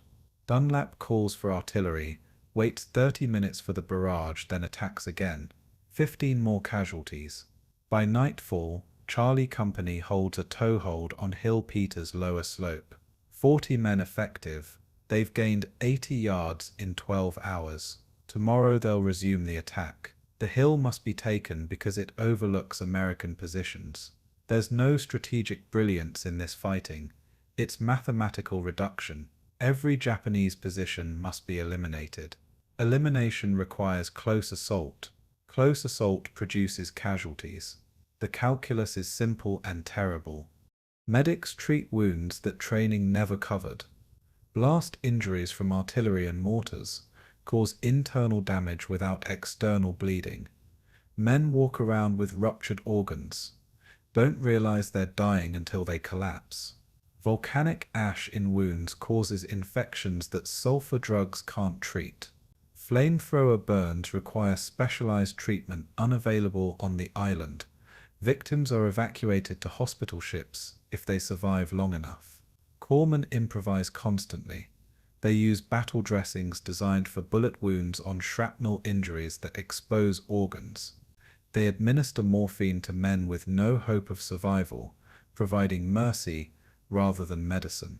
The aid stations become sorting facilities, minor wounds treated and returned to duty, serious wounds stabilized and evacuated, mortal wounds given morphine and set aside. The corpsmen don't discuss that last category. Acknowledging it makes the work impossible. By March 4th, Marines have advanced approximately 1 mile from the landing beaches.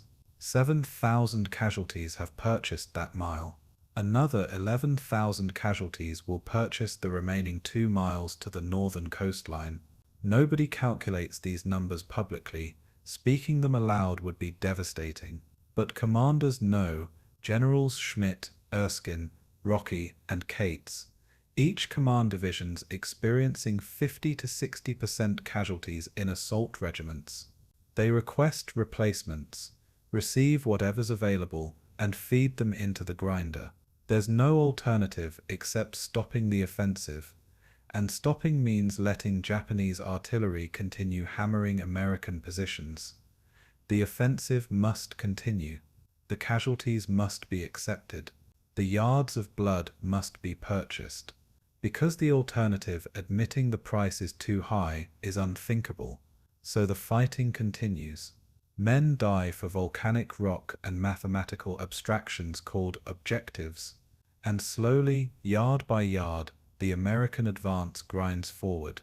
Not because of brilliant tactics, not because of overwhelming firepower, but because enough Marines are willing to climb out of shell scrapes and walk toward machine guns until the machine guns run out of ammunition or die themselves.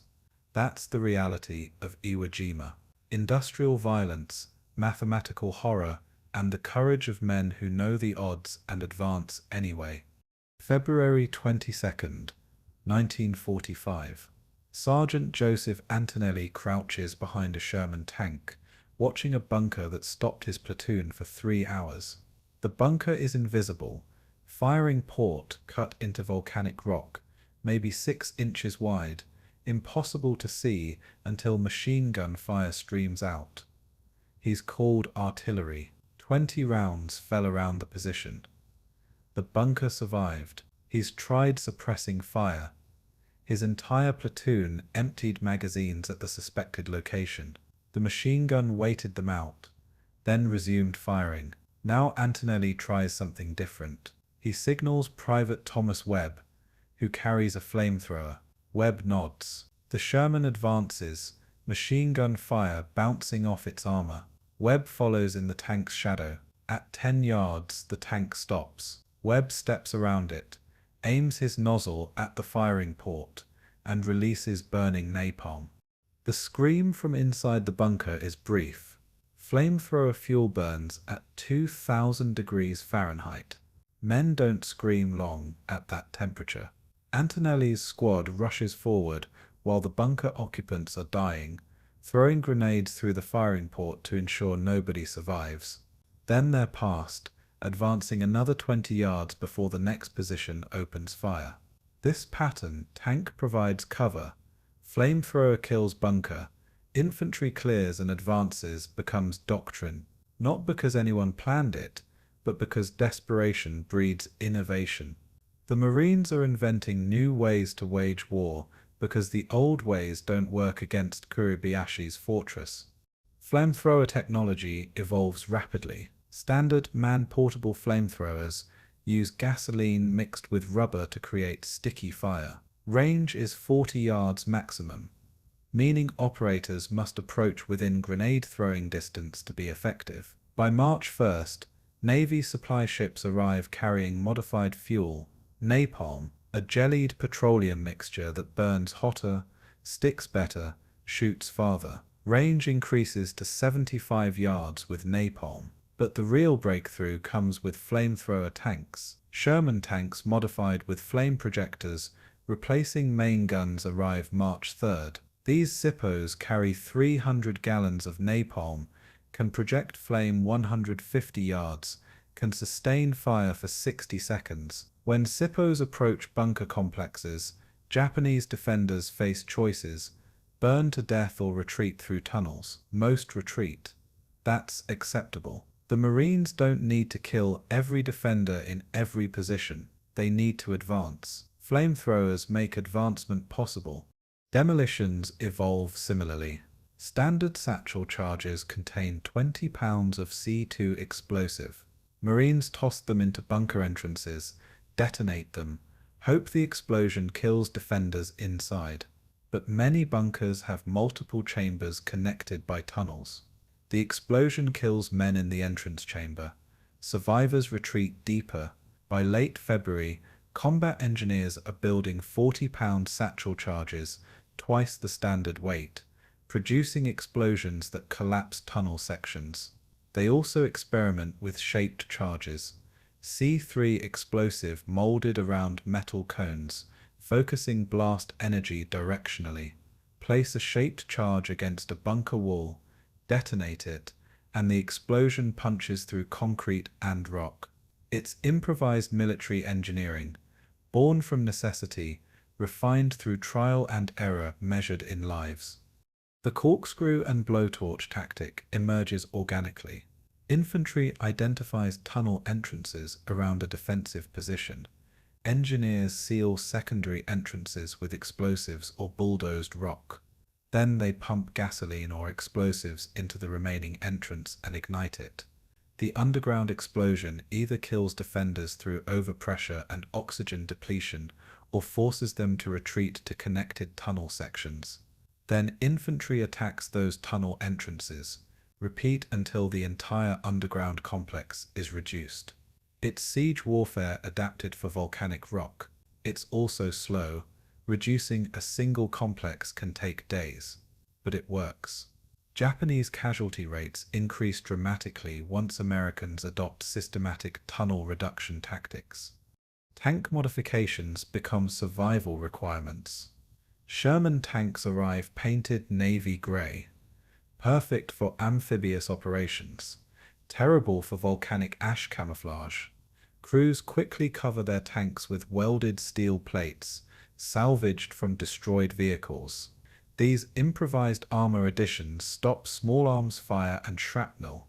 Sandbags get piled on engine decks to absorb magnetic mines.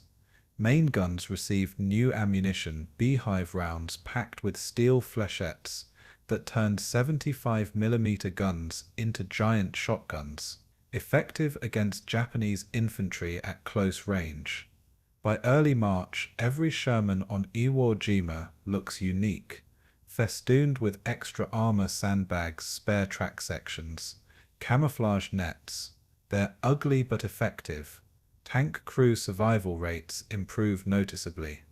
Combined arms doctrine becomes formalized.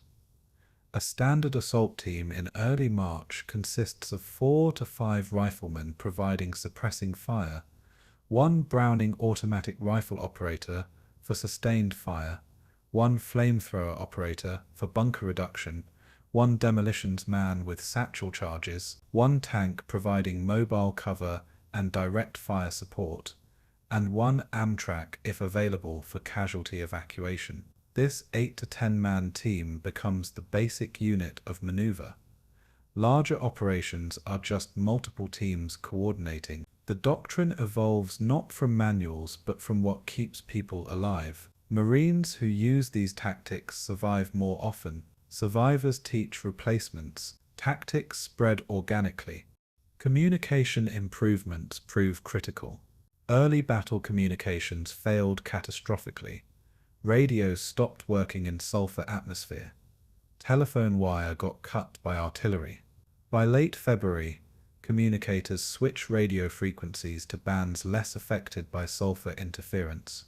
Not perfect, but functional. Telephone wire gets laid in shallow trenches and covered with volcanic ash, not deep enough to stop artillery, but enough to prevent casual severance. Forward air controllers get embedded with rifle companies, carrying radios that connect directly to Marine Corsair pilots orbiting the island. When a company encounters a bunker complex, it can't reduce, the forward air controller calls airstrike. 10 minutes later, Corsairs arrive with 500-pound bombs or napalm canisters. Not always effective. Bunkers are tough, but sometimes the psychological shock of airstrikes suppresses Japanese fire long enough for Marines to advance. Logistics become the unsung hero. Every bullet, every ration, every gallon of water must be transported from ships to frontline positions. The volcanic ash makes vehicle movement nearly impossible except on captured airfields, so supplies move via human chain. Marines in rear areas carrying ammunition forward, wounded backward, constantly moving. African American Marines from the 5th Marine Division's Pioneer Battalion handle most ammunition transport. 900 men assigned to move supplies under fire. Their casualties are disproportionately high. Artillery doesn't discriminate between infantry and supply personnel. By March 15th, the Pioneer Battalion has suffered 40% casualties. Their contribution is essential and almost completely unrecognized in official accounts. Flamethrower consumption rates stagger imagination. At peak operations, Americans are using 5,000 gallons of napalm daily. That's the entire capacity of a small tanker ship, burned in 24 hours. Navy supply officers scramble to maintain delivery rates. Petroleum tankers shuttle between Iwo Jima and the Marianas, carrying nothing but flamethrower fuel. The logistical tail supporting this operation extends across the Pacific. Every gallon of napalm burned on Iwo Jima represents gallons of oil extracted in California, refined into napalm components, shipped to the Marianas, transferred to landing craft, brought ashore on Iwo Jima, and carried forward to operators who use it in seconds. Industrial warfare reduced to its essence. The Japanese fortress begins failing structurally. Tunnel collapses increase through early March. American demolitions are collapsing sections, cutting off reinforcement routes. Water systems are breached, flooding tunnel sections.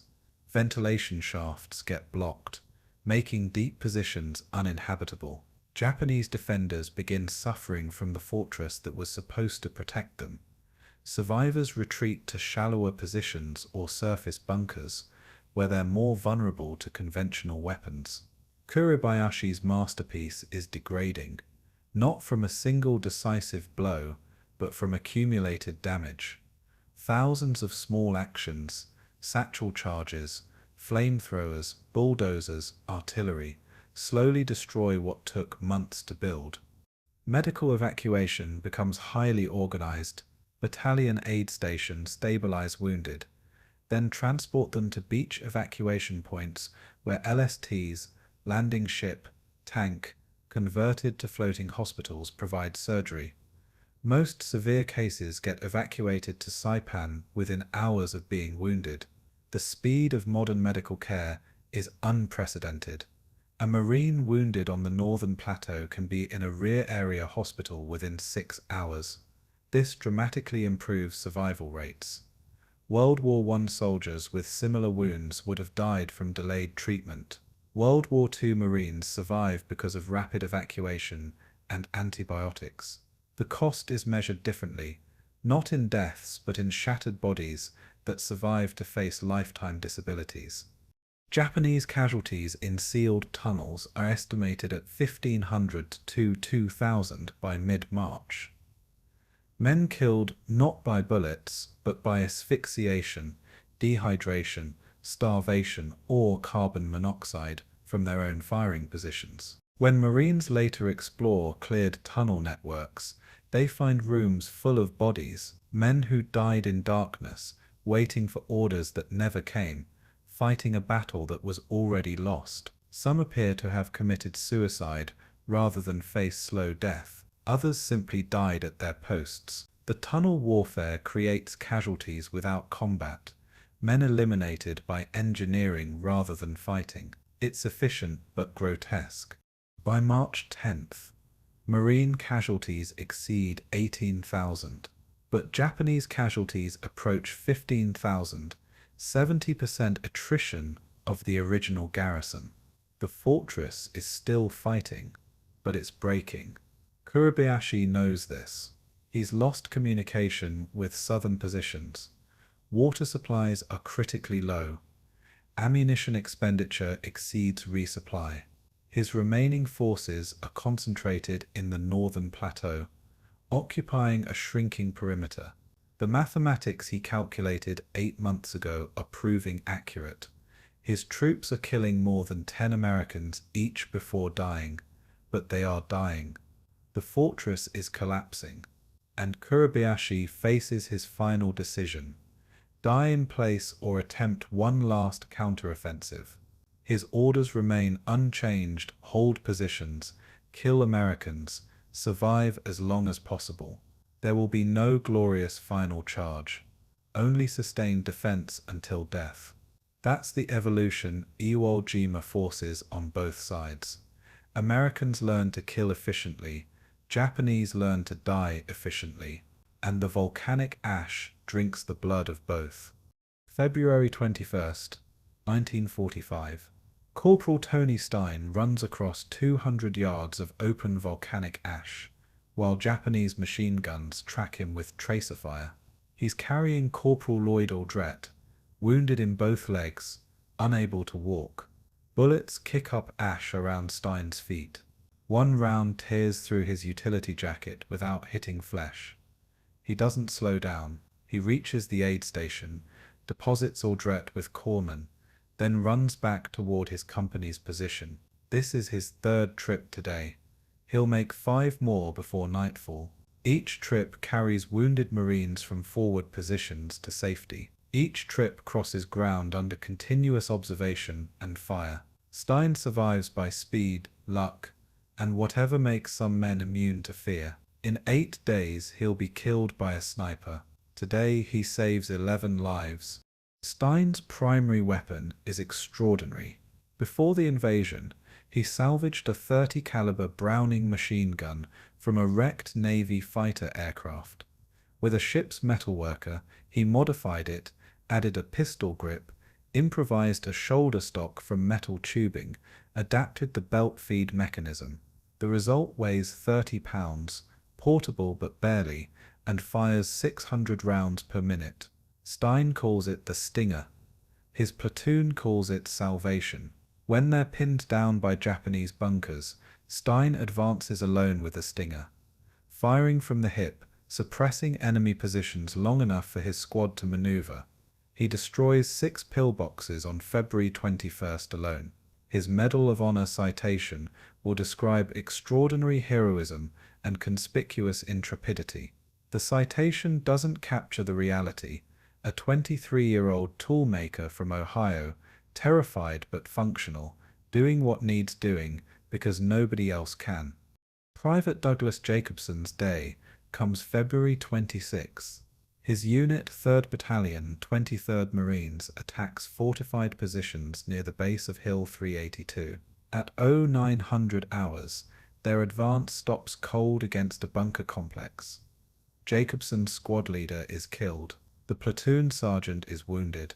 Nobody's in charge. Jacobson picks up a bazooka from a dead Marine, loads it, and advances alone toward the nearest bunker. He fires, destroys the position, reloads, moves to the next. Over 4 hours he destroys 16 separate Japanese positions.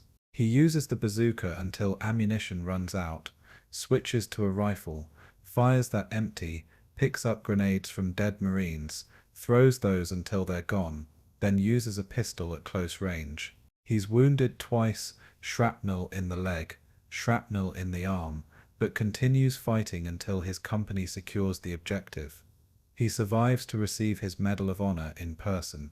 Most don't. Pharmacist's mate, 3rd Class Jack Williams, embodies corpsman courage. March 3rd Williams treats a wounded Marine in an open area receiving mortar fire. While he's working, applying battle dressings, starting plasma, a Japanese soldier emerges from a spider hole 10 feet away, charges with fixed bayonet. Williams sees him, doesn't stop working on his patient. The bayonet plunges into Williams's back. He grunts, continues wrapping bandages. Other Marines shoot the Japanese soldier. Williams finishes treating his patient, ensures the man is stable for evacuation, then collapses. Corpsmen drag Williams to the battalion aid station. He dies from internal bleeding 2 hours later. His Medal of Honor citation notes, he gallantly gave his life for his comrades. More accurately, he prioritized his patient over his own survival. That's medical courage distilled, dying to keep someone else alive. Private Franklin Sigler's action on March 14th defies comprehension. His platoon attacks a fortified ridge. Japanese machine gun fire pins them down. Sigler stands up, advances toward the machine gun, firing his BIR. He's hit in the face. Bullet enters his cheek, exits his jaw, destroys most of his lower teeth. He keeps advancing, keeps firing. Second bullet hits his chest, collapsed lung. He drops to one knee, doesn't stop firing. Third bullet hits his leg. He falls, can't stand, drags himself forward using elbows, still firing. He crawls within grenade range, throws 2 grenades into the machine gun position, silences it. His platoon advances through the gap he created. Sigler refuses medical evacuation, directs fire from his position until losing consciousness from blood loss. He survives barely, spends 2 years in military hospitals, receives his Medal of Honor from President Truman in October 1945, lives until 1992, rarely speaks about Iwo Jima. Corporal Charles Berry's moment comes March 14th. Different location, same impossible courage. Berry's squad occupies shallow fighting holes on a contested ridgeline. Japanese grenade lands in Berry's hole. 2 other Marines share the position, Private First Class William Caddy and Private First Class Michael Gallagher. Berry sees the grenade, calculates distances and blast radius in the second available, realizes all 3 will die if it detonates. He throws himself on it. The explosion tears through his torso, shredded organs, broken ribs, catastrophic internal bleeding. But the blast is contained. Caddy and Gallagher suffer minor shrapnel wounds. Berry is conscious in shock, asking if they're okay. Corpsmen reach him, start plasma, know he won't survive. He dies during evacuation. Medal of Honor, posthumous. Caddy and Gallagher both survive the war. Both name sons Charles in his honor. 27 Medals of Honor are awarded for Iwo Jima, more than any other battle in American history. 13 are posthumous. The ratio isn't coincidental.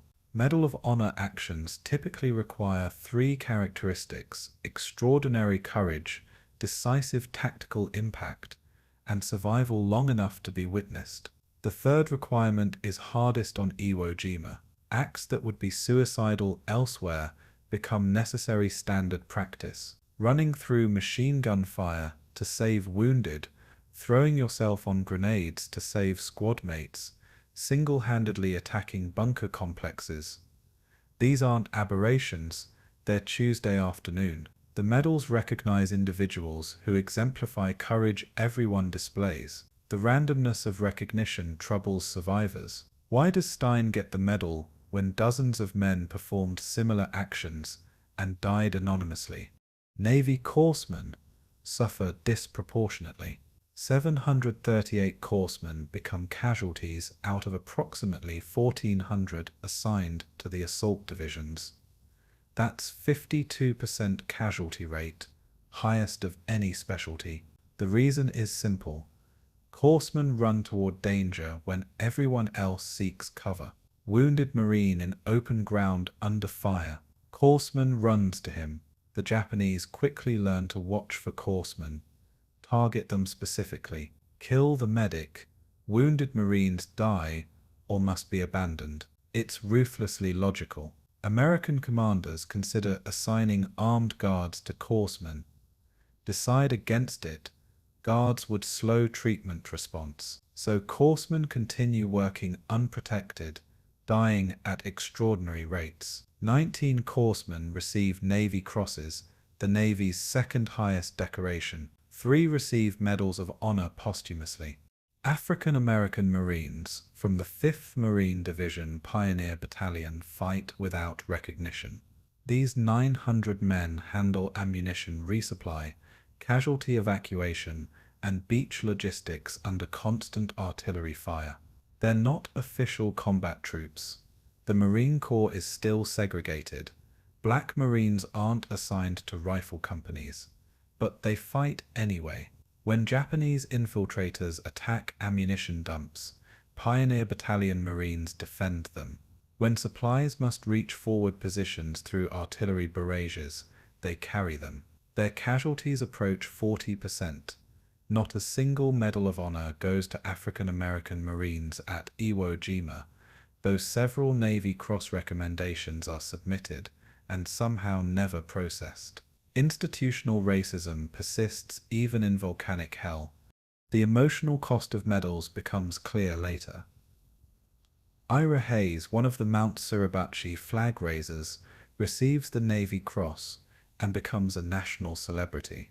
He'll spend the next decade struggling with alcoholism, arrested repeatedly for public intoxication, dying in 1955 at age 32 from exposure after passing out drunk in an Arizona ditch. His trauma comes not from combat, he performed well under fire, but from survival guilt and celebrity. Why did he survive when better Marines died? Why does he get honored for a photograph when men who actually fought never get recognized? Hayes represents the impossible burden of surviving heroism, living as symbol when you feel like fraud. The statistics tell incomplete stories. Medal of Honor citations describe actions in clinical language. Destroyed 16 enemy positions, rescued wounded under fire, sacrificed his life for his comrades. They don't capture the sensory reality, the sound of machine gun bullets passing your head, a distinct crack different from any other sound, the smell of flamethrower fuel igniting human bodies, sweet and terrible, unforgettable, the weight of carrying a wounded man while exhausted, every step threatening to collapse your legs, the guilt of surviving when the man next to you dies for no discernible reason. Citations can't contain these truths, so they focus on actions which can be counted and described. The actions are real, but they're fragments of larger experiences that resist language. By March 10th, the Medal of Honor actions continue but receive less attention. Early battle heroism gets documented thoroughly, photographers present, witnesses abundant, officers alive to submit recommendations. Late battle heroism occurs amid chaos, photographers dead or wounded, witnesses dead or evacuated, officers overwhelmed. Acts of equal courage go unrecognized simply because nobody survives to recommend awards. This creates survivor bias in official records. The heroism documented is real, but it's not comprehensive. Hundreds of men performed medal-worthy actions that nobody witnessed or survived to report.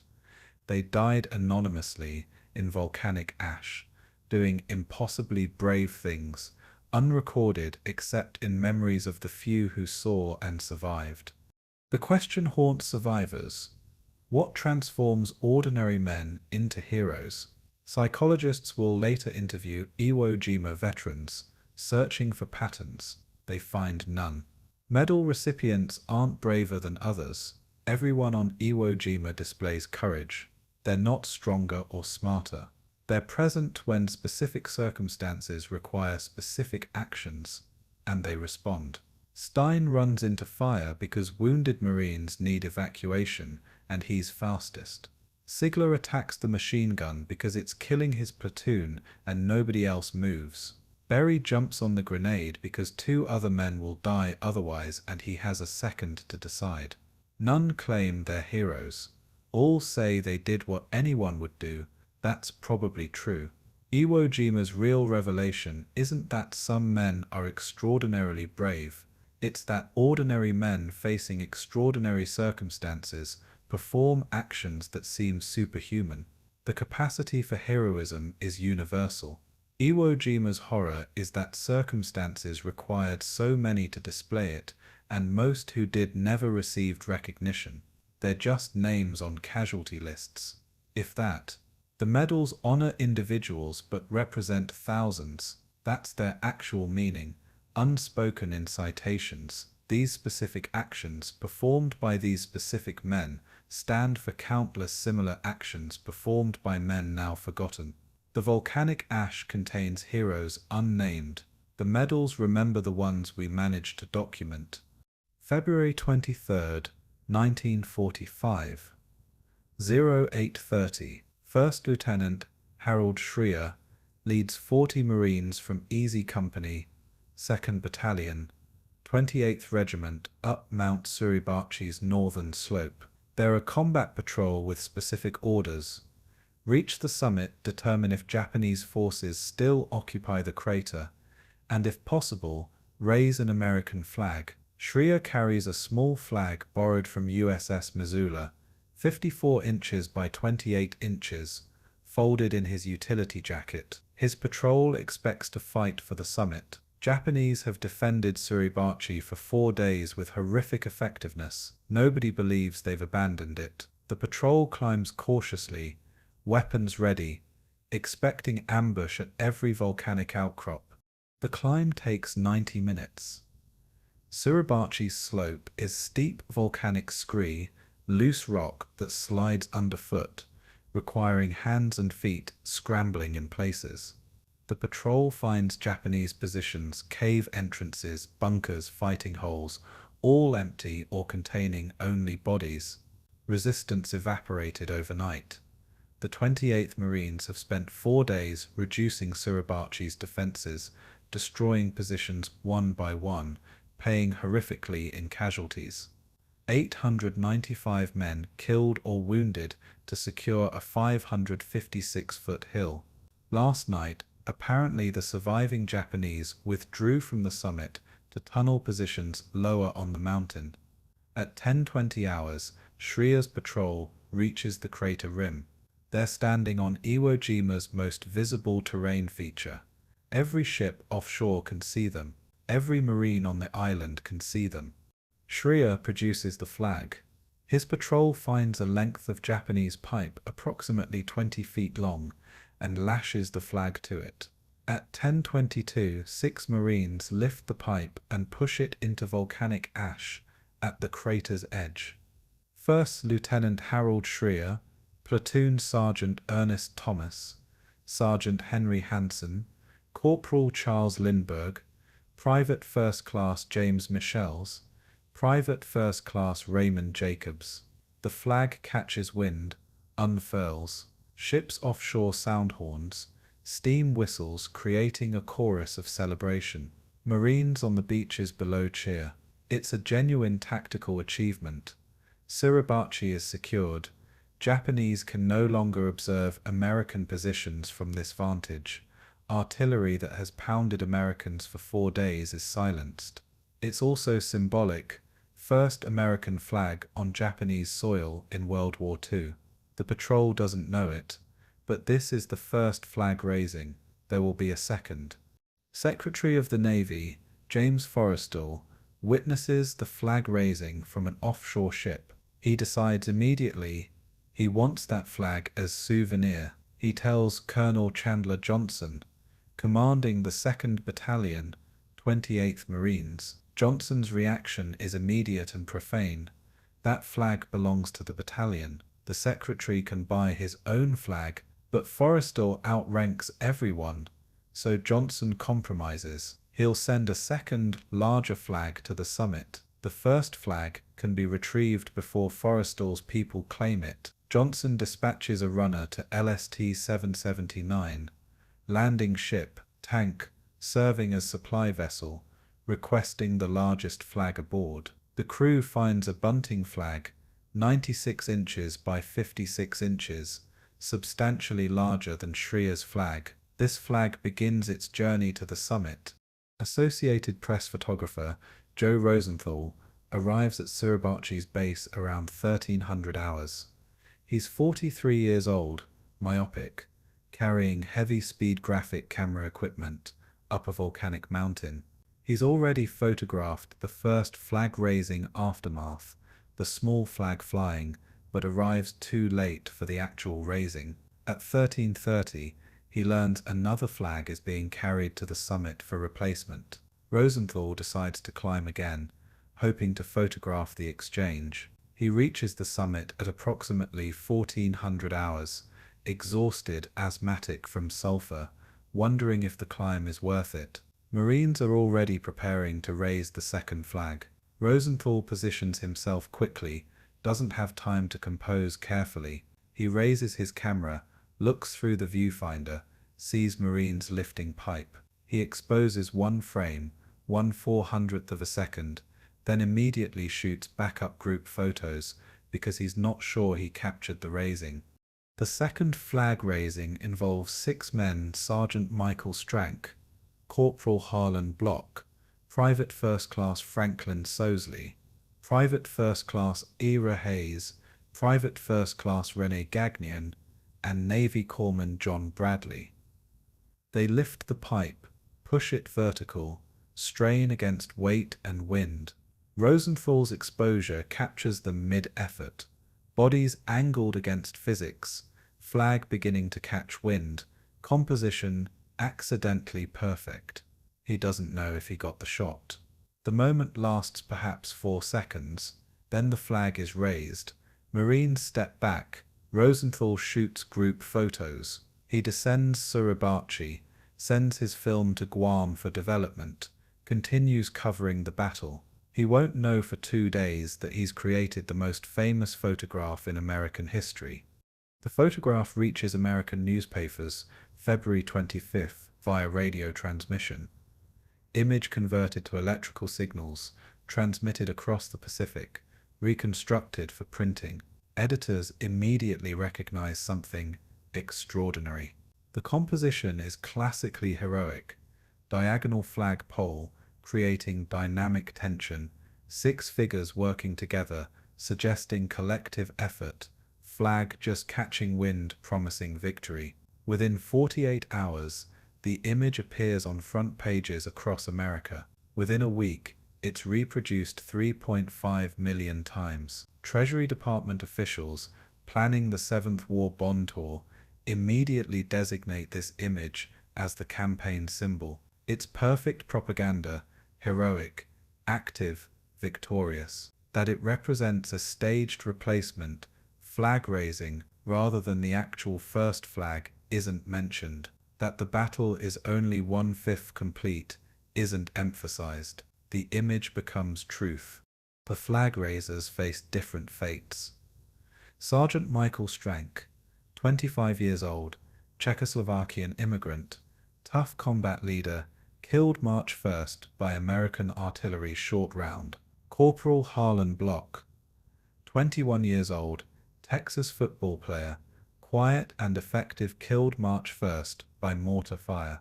Private First Class Franklin Sosley, 19 years old, Kentucky farm boy, youngest flag raiser, killed March 21st by sniper, while battle is officially over.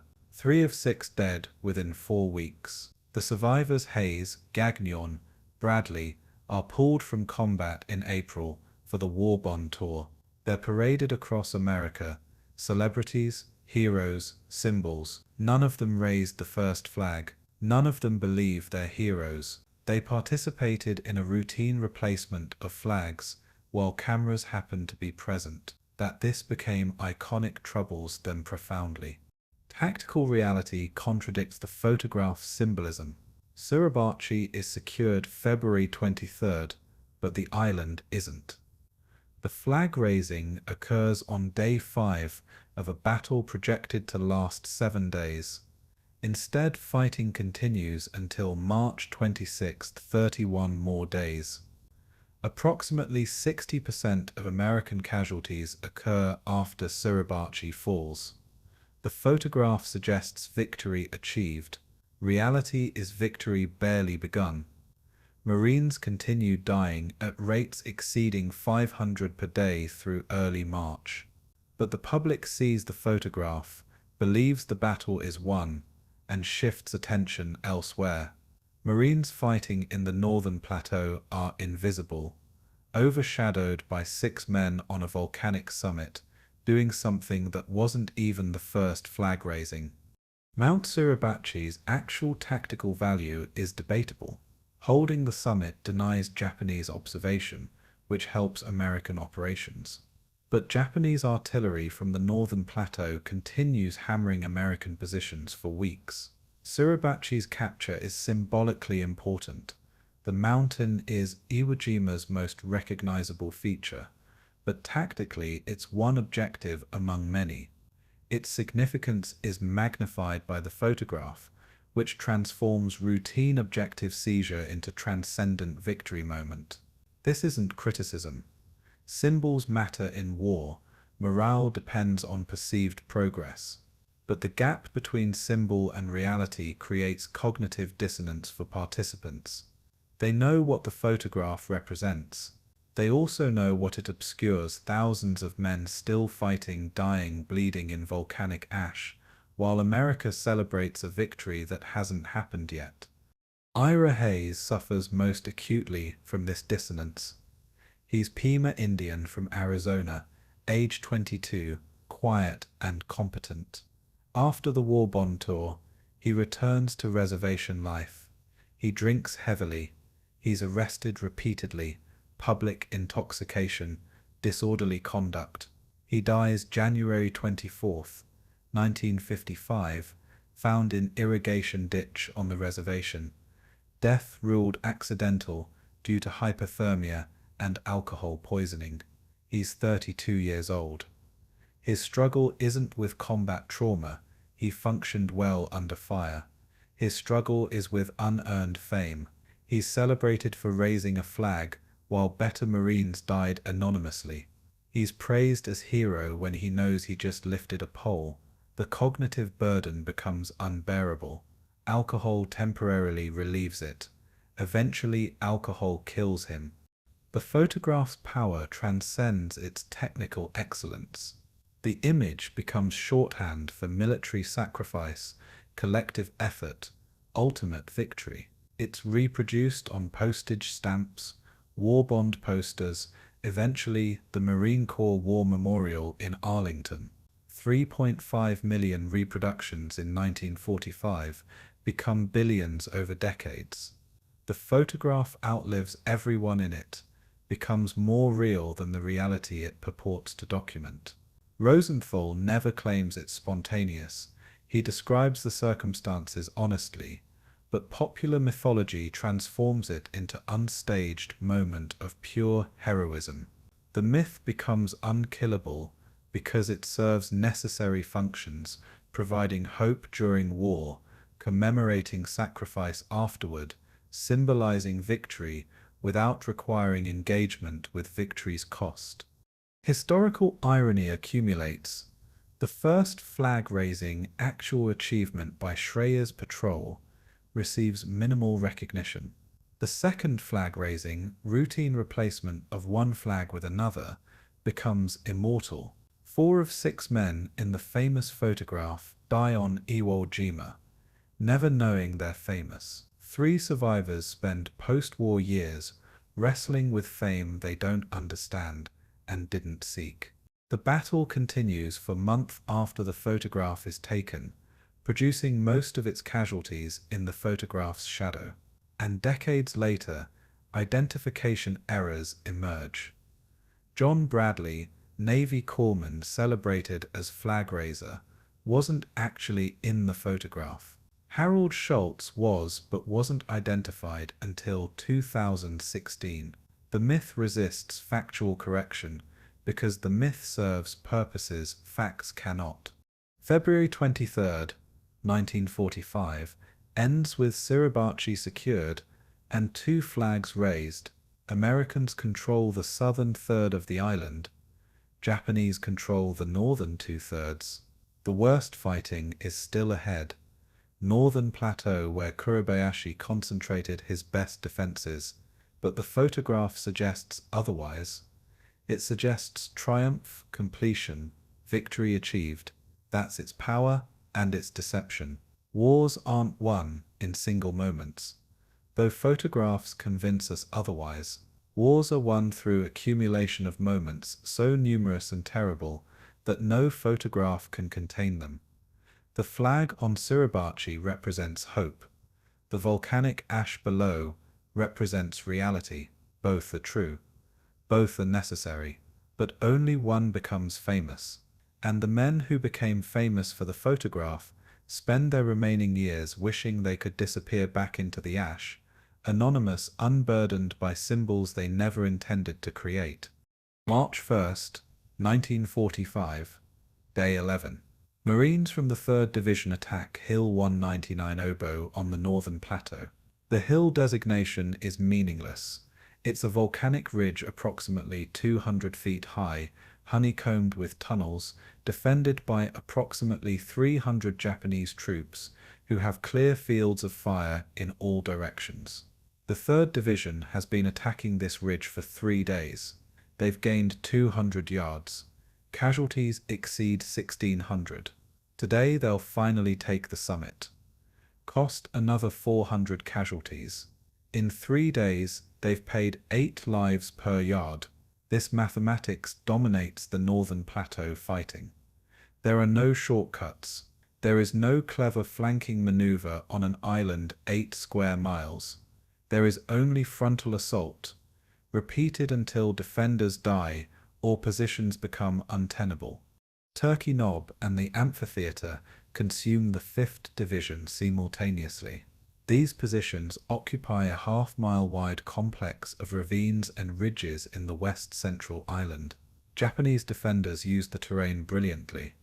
Machine guns positioned to create crossfire through ravines, mortars registered on every approach, artillery supporting from northern positions. Marines entering the amphitheater, a natural bowl surrounded by higher ground, discover they're in a killing zone visible from 3 sides. They can't advance, can't retreat without casualties, can't stay without dying. They call artillery. The bombardment hits Japanese positions and also hits Marines because everything is so close. They call airstrikes. Corsairs drop napalm that burns Japanese and also burns Marines. The fighting devolves into desperate close combat where grenades are thrown at ranges measured in feet. By nightfall March 1st, the 5th Division holds Turkey Knob, cost 900 casualties. The 3rd Division faces their worst moment March 2nd through 11th. Hills 362A and 362B, paired volcanic ridges that anchor Kuribayashi's central defense. Intelligence estimated 200 defenders lightly armed. Actual strength is approximately 1,200 troops with heavy weapons, occupying positions surveyed for interlocking fire. The 3rd Division commits 2 regiments, approximately 4,500 Marines, to reducing these positions. The battle becomes siege warfare. Marines advance yard by yard, using flamethrowers and demolitions to clear each bunker individually. Progress is visible, 10 yards per hour during daylight, 0 yards at night, when Japanese infiltrate recaptured positions. By March 11th, the hills are secured. The 3rd Division has suffered 3,200 casualties. That's 71% casualty rate for the assault regiments involved. Some companies are commanded by sergeants because all officers are dead or wounded. Night actions become Japanese desperation tactics. Kuribayashi has forbidden banzai charges, but as March progresses, his control weakens. Local commanders facing annihilation launch unauthorized attacks. March 9 through 10 brings the largest 350 Japanese attack near Airfield No. 2, attempting to penetrate American lines and destroy artillery positions. The attackers include officers with samurai swords, troops carrying pole charges, some men apparently drunk on sake. They achieve initial penetration, chaotic close-quarters fighting, where Marines fire at point-blank range. But the attack lacks coordination. Marine pioneers, including African-American ammunition handlers, grab rifles and fight as infantry. By dawn, 340 Japanese are dead. American lines restored. It's unclear what the attack accomplished beyond dying traditionally instead of surviving longer in tunnels. March 10th marks the battle's mathematical midpoint. 20 days of combat. 18,375 American casualties, 70% of the pre-invasion projection for the entire campaign. Japanese casualties estimated at 15,000, 71% of the original garrison. But the killing continues. Kuribayashi moves his command post to the northern plateau near Bloody Gorge, a ravine system honeycombed with final defensive positions. He sends his last message to Tokyo via radio: "We have not eaten or drunk for 5 days, but our fighting spirit is still running high. We are going to fight bravely to the last moment." The transmission ends. Tokyo never hears from Kuribayashi again. The northern reduction becomes systematic extermination. By mid-March, Marines have perfected their tactics. Standard procedure for bunker complex. Infantry surrounds position, identifies all entrances, seals secondary entrances with explosives. Engineers bring up shaped charges, blast main entrance. Flamethrower operators pump napalm into the breach. Demolition teams follow with satchel charges, collapsing tunnel sections. Occasionally Japanese survivors emerge with hands raised. They're accepted as prisoners. More often, positions are reduced without seeing a single living defender, only bodies found later in collapsed tunnels. It's industrialized killing, efficient and terrible. March 21st brings personal tragedy. Private First Class Franklin Sosley, youngest of the flag raisers, 19 years old, is killed by sniper fire near Hill 362. The battle is officially almost over by this point. American commanders are declaring final victory imminent. Sosley is photographing destroyed Japanese equipment when the sniper's bullet kills him instantly. His mother learns he's famous. His face is on war bond posters nationwide. Then she learns he's dead. The juxtaposition destroys her. She'll spend remaining years maintaining his room as shrine, unable to process that the boy in the photograph isn't coming home. March 26th. Day 36. The Marines declare organized resistance ended. Admiral Nimitz's communique reads, "Iwo Jima conquered." But conquest is relative. Kuribayashi's fate remains unknown. His body is never positively identified. Most likely he died March 25th or 26th, either in combat or by his own hand. Japanese sources suggest he led a final attack and was killed, but no American unit reports such an attack. Alternative theory: he committed suicide in his bunker, had subordinates bury him in an unmarked location, ensuring Americans couldn't desecrate his body. The truth disappears into volcanic ash. Kuribayashi simply ceases to exist. A general who designed history's deadliest battle becomes a ghost whose grave is unknown. The declaration of victory doesn't end violence. March 26 through April 25th, Marines conduct mop-up operations, clearing caves, reducing bypass positions, eliminating holdouts. These operations produce 1,602 additional American casualties, 867 killed. The term mop-up implies ease, suggests routine. Reality is continued combat against defenders who know the island intimately, occupy fortified positions, prefer death to surrender. Every cave must be checked. Every tunnel must be explored. Men continue dying long after newspapers report victory achieved. Prisoner statistics tell their own story. Through March 26th, only 216 Japanese prisoners are taken, 1% of the original garrison. This is an accident. Kuribayashi's orders forbid surrender. Japanese military culture makes surrender unthinkable shame. Most defenders choose death, suicide, futile final attacks, or simply remaining in sealed tunnels until starvation or suffocation kills them. The low prisoner count isn't American bloodthirstiness, Marines accept surrenders when offered. It's Japanese refusal to consider surrender as option. The cultural gap transforms battle into extermination. Americans fight to win. Japanese fight to die well. These philosophies produce catastrophic casualty rates on both sides. April 15 brings the island's official transfer to Army garrison forces. The Marines depart.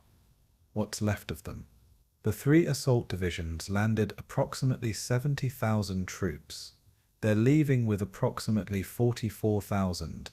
26,000 casualties total, 6,821 killed, 19,217 wounded. Casualty rate 37%. Some assault regiments suffered 75% casualties.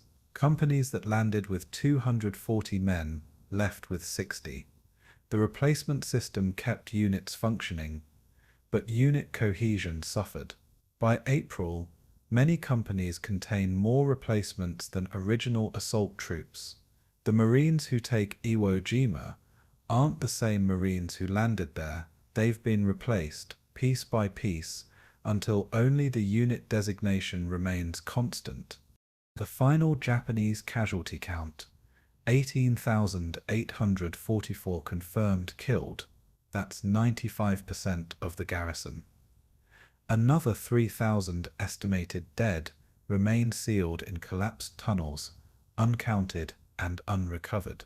Final prisoner count swells to 1,083 by late April as starving holdouts finally surrender. But 19,827 confirmed Japanese dead means Kuribayashi's fortress achieved its purpose. His troops killed or wounded more than one American for each Japanese casualty. The ratio isn't 10-1 as he demanded, but it's close. And the psychological impact, making Americans pay this price for 8 square miles, achieves his strategic goal, demonstrating that invading Japan itself will cost catastrophically. May brings the first assessment meetings. Military analysts study casualty rates, compare them to projections, calculate implications for future operations. The conclusions are classified: terrifying. If Japan's home islands are defended like Iwo Jima, if every city requires similar reduction, if Japanese civilians fight as fanatically as Iwo Jima's garrison, then invading Japan will require millions of American casualties. These calculations drive strategic decisions. Alternatives to invasion become essential. The atomic bomb project receives increased priority. Diplomatic options to end war without invasion are explored. Iwo Jima's casualty rate doesn't just kill 26,000 Americans. It possibly saves millions by demonstrating that conventional invasion is prohibitively expensive. The island remains. Volcanic ash, still black, still sulfuric, still hot. But now it's mixed with American and Japanese blood, so thoroughly soaked that volcanic ash appears rust-colored in places. Bulldozers bury thousands of bodies.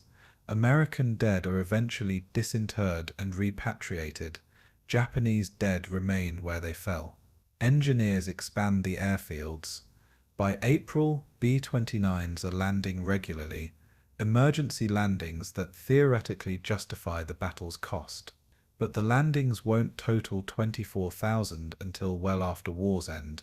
The strategic mathematics remain ambiguous. Iwo Jima's value is unclear. Its cost is undeniable: 26,000 American casualties, 19,000 Japanese dead, and an island that will smell of sulfur and death for decades. The last yards were purchased. Whether they were worth the price remains the unanswerable question. March 4th, 1945, 9:41 hours.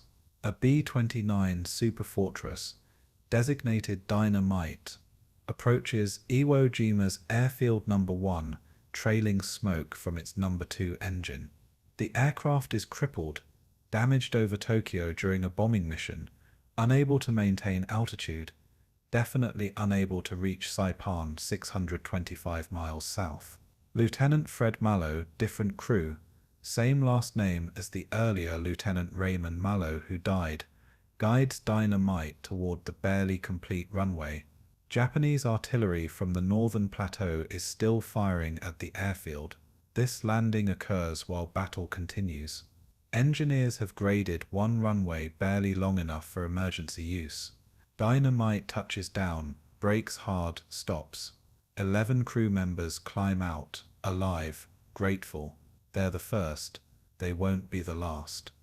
The emergency landing statistics eventually total 2,251 B-29 emergency landings on Iwo Jima between March and August 1945. Navy and Air Force calculate this as 24,761 airmen saved. This number becomes the primary justification for Iwo Jima's strategic value. 24,000 American lives saved justifies 26,000 American casualties sustained in capturing the island. The mathematics appear favorable, but the mathematics are disputed. Strategic bombing analysts, examining records decades later, determine that 60 to 70% of aircraft making emergency landings on Iwo Jima could have reached Saipan with existing fuel reserves. They landed on Iwo Jima because it was closer and easier, not because they couldn't reach alternatives. The actual lives saved, aircraft that definitely would have ditched without Iwo Jima, numbers approximately 7,000 to 9,000 airmen. Still substantial, still insufficient to clearly justify the cost. Fighter escorts provide clearer value. P-51 Mustang fighters deploy to Iwo Jima beginning April 7, 1945. These long-range fighters can escort B-29 formations to Japan and back, previously impossible due to range limitations. With fighter escorts, B-29 loss rates drop dramatically. February 1945, before Iwo Jima's capture, 5.1% loss rate per mission. June 1945, with fighter escorts from Iwo Jima, 1.3% loss rate. The reduction saves hundreds of aircraft and thousands of airmen. But strategic bombing effectiveness remains debated. Did bombing Japan meaningfully shorten the war, or was Japan's defeat inevitable regardless of bombing campaign? These questions complicate any cost-benefit analysis of Iwo Jima. If strategic bombing didn't significantly shorten the war, then Iwo Jima's value diminishes. If bombing was decisive, then Iwo Jima's value increases. Admiral Chester Nimitz privately questions the operation. His diary, classified until decades after his death, reveals doubts. May 1945 entry. The cost of Iwo Jima was excessive. I'm not convinced the strategic value justified our losses, but the decision was made, the operation executed, and we must accept results. General Curtis LeMay, commanding Strategic Bombing Campaign, publicly defends Iwo Jima's value. Every B-29 crew that landed there instead of ditching in the ocean justifies the island's capture. We saved thousands of lives. But LeMay's post-war writings reveal more nuance. He acknowledges many emergency landings were precautionary rather than essential, that strategic bombing's effectiveness wasn't proven until war's end, that alternatives to Iwo Jima's capture existed but weren't pursued. The financial cost compounds the human cost. Operation Detachment. Iwo Jima's invasion cost approximately $165 million in 1945 currency. Adjusted for inflation, that's roughly $2.5 billion in 2025. This includes pre-invasion bombardment, transport, logistics, ammunition, replacement equipment, and medical costs. It doesn't include long-term veteran care, disability payments, medical treatment, psychological care for survivors. including those costs. Iwo Jima's total expense exceeds $10 billion 2025. For context, that's more than America spent on entire Pacific Island campaigns in 1943. Iwo Jima alone consumed resources equivalent to capturing dozens of less defended islands. Alternative strategies existed. Some historians argue America should have bypassed Iwo Jima entirely, focusing resources on accelerating atomic bomb development or preparing invasion of Okinawa. Without Iwo Jima, B-29s would have higher loss rates and no emergency landing site. But Saipan and Tinian provided adequate basing for strategic bombing. The bombing campaign would continue, just with marginally higher costs. Other historians argue for siege, blockade Iwo Jima, bomb it regularly, let the garrison starve. Japan couldn't reinforce or resupply the island. Given time, defenders would become combat ineffective without Americans landing. But siege requires patience, and 1945 American strategy prioritized speed. Every month of continued war meant more Allied deaths across all theaters. Siege might save Marines, but would extend war's duration. Japanese perspective provides ironic insight. Tokyo's high command considered Iwo Jima expendable, outside the absolute defense zone impossible to reinforce, certain to fall. They assigned Kuribayashi to delay the inevitable, not prevent it. When Iwo Jima fell after 36 days instead of projected 5 to 7, Japanese leadership was shocked. Kuribayashi exceeded all expectations. His defense demonstrated that fanatical resistance could inflict prohibitive casualties on American forces. This lesson directly influenced Okinawa's defense, even more fortified, even more costly, even more desperate. Iwo Jima proved to Japan that they could make America bleed. Whether this prolonged or shortened the war is debatable. Possibly it demonstrated to Japanese leadership that continuing was futile. Possibly it encouraged them to fight harder, hoping American public opinion would force negotiated peace. Both interpretations have evidence. The atomic bomb changes every calculation. August 6th and 9, 1945, Hiroshima and Nagasaki destroyed by atomic weapons. Japan surrenders August 15th. The war ends without invading Japanese home islands. In retrospect, Iwo Jima's value becomes questionable. If atomic weapons made invasion unnecessary, then preparations for invasion, including capturing Iwo Jima, were potentially wasteful. But this is retrospective knowledge. In March 1945, nobody knew if atomic bombs would work. Nobody knew Japan would surrender without invasion. Planning required assuming conventional invasion was necessary. In that context, Iwo Jima made strategic sense: establish forward airbase, enable fighter escort, provide emergency landing site. The decision was reasonable based on information available. Whether it was correct becomes answerable only with knowledge unavailable to decision makers. The survivor perspective matters most. B-29 pilot Lieutenant James Campbell lands on Iwo Jima April 3, 1945, after taking flak damage over Tokyo. His bomber would probably have reached Saipan. Fuel was marginal but adequate. But landing on Iwo Jima was safer. Years later, he's asked if Iwo Jima was worth capturing. His answer: "My crew survived because that island existed. 26,000 Marines died or were wounded taking it. I can't say their sacrifice was or wasn't justified. I can only say I'm alive because they fought. That burden is impossible to resolve." His answer captures the moral complexity. Individual lives saved are real and valuable. Collective cost is also real and possibly excessive. Both truths coexist without resolution. Marine survivor perspective differs.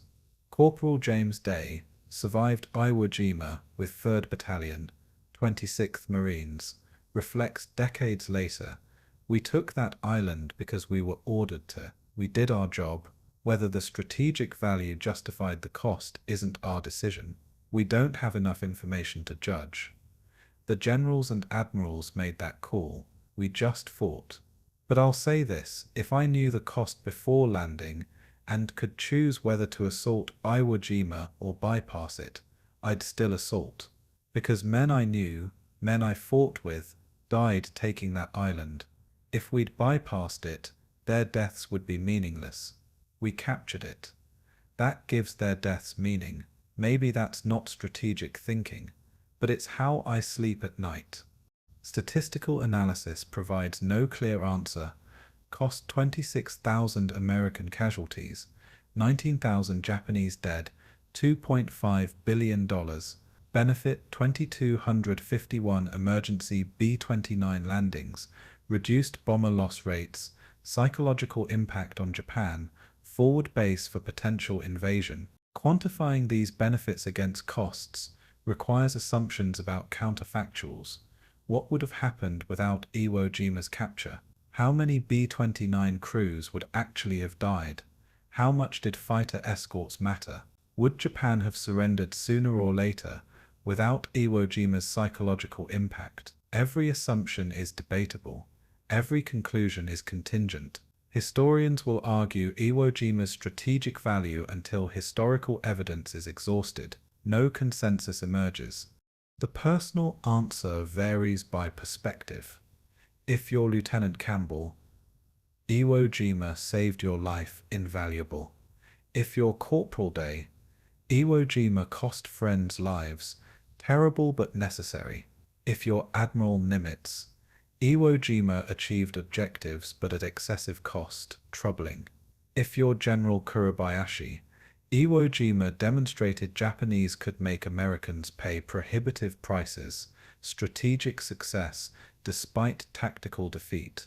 If you're a B-29 crew member who ditched in the ocean because you couldn't reach Saipan, Iwo Jima might have saved you, hypothetically valuable. If you're a Marine killed on day 20, taking Hill 362, for reasons nobody clearly articulated, Iwo Jima's value is irrelevant. You're dead regardless of strategic calculations. The unanswerable question persists, was Iwo Jima worth it? Military historians debate. Veterans offer conflicting answers. Strategic analysts calculate different conclusions depending on assumptions. The only certainty is the cost. 26,000 American casualties purchased 8 square miles of volcanic rock.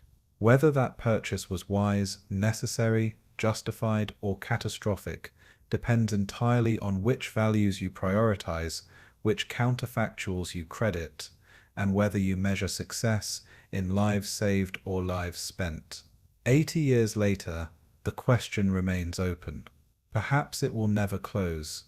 Perhaps that's appropriate. Some questions resist answers because they force us to calculate the uncalculable, the value of human life measured against strategic abstraction.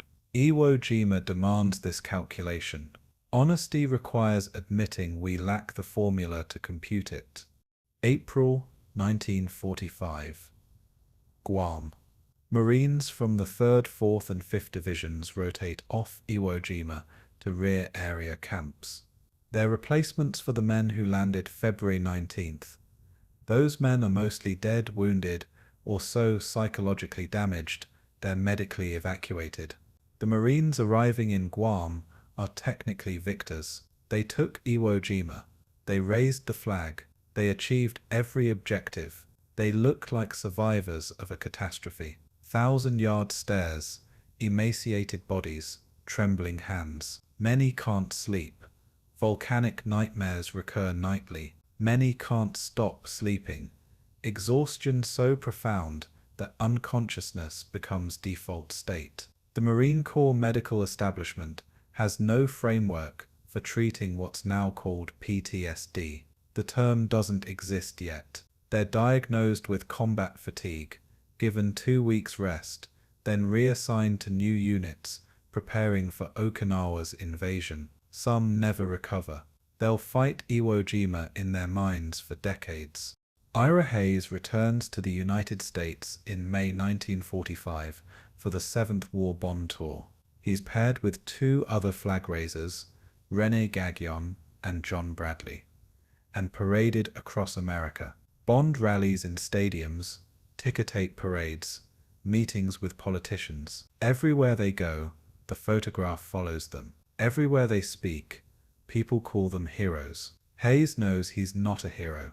He lifted a flag for a photograph, while real heroes died anonymously in volcanic ash. He begins drinking to manage the cognitive dissonance. The drinking becomes alcoholism. After the war, he returns to the Pima Reservation in Arizona. He's arrested 21 times for public intoxication. January 24, 1955, found dead in irrigation ditch, hypothermia and alcohol poisoning. He's 32 years old. The photograph made him famous. The fame killed him. 1954. Arlington, Virginia. The United States Marine Corps War Memorial is dedicated, massive bronze statue depicting the flag raising based directly on Rosenthal's photograph. Ira Hayes attends the dedication ceremony. Photographs show him crying during the unveiling. Later he's asked why. He says, "I was crying for the men who died on that island. I was crying because I'm standing here, and they're not. I was crying because people think that photograph represents heroism, and I know it just represents luck. I survived. They didn't. That's the only difference." 2 months later, he's arrested again for public intoxication. The cycle continues until his death. The memorial stands. Hayes's pain remains invisible beneath heroic bronze. 1968. The Letters from Iwo Jima project begins. Kuribayashi's grandson, Tada O Kuribayashi, a schoolteacher, discovers his grandfather's letters in family archives.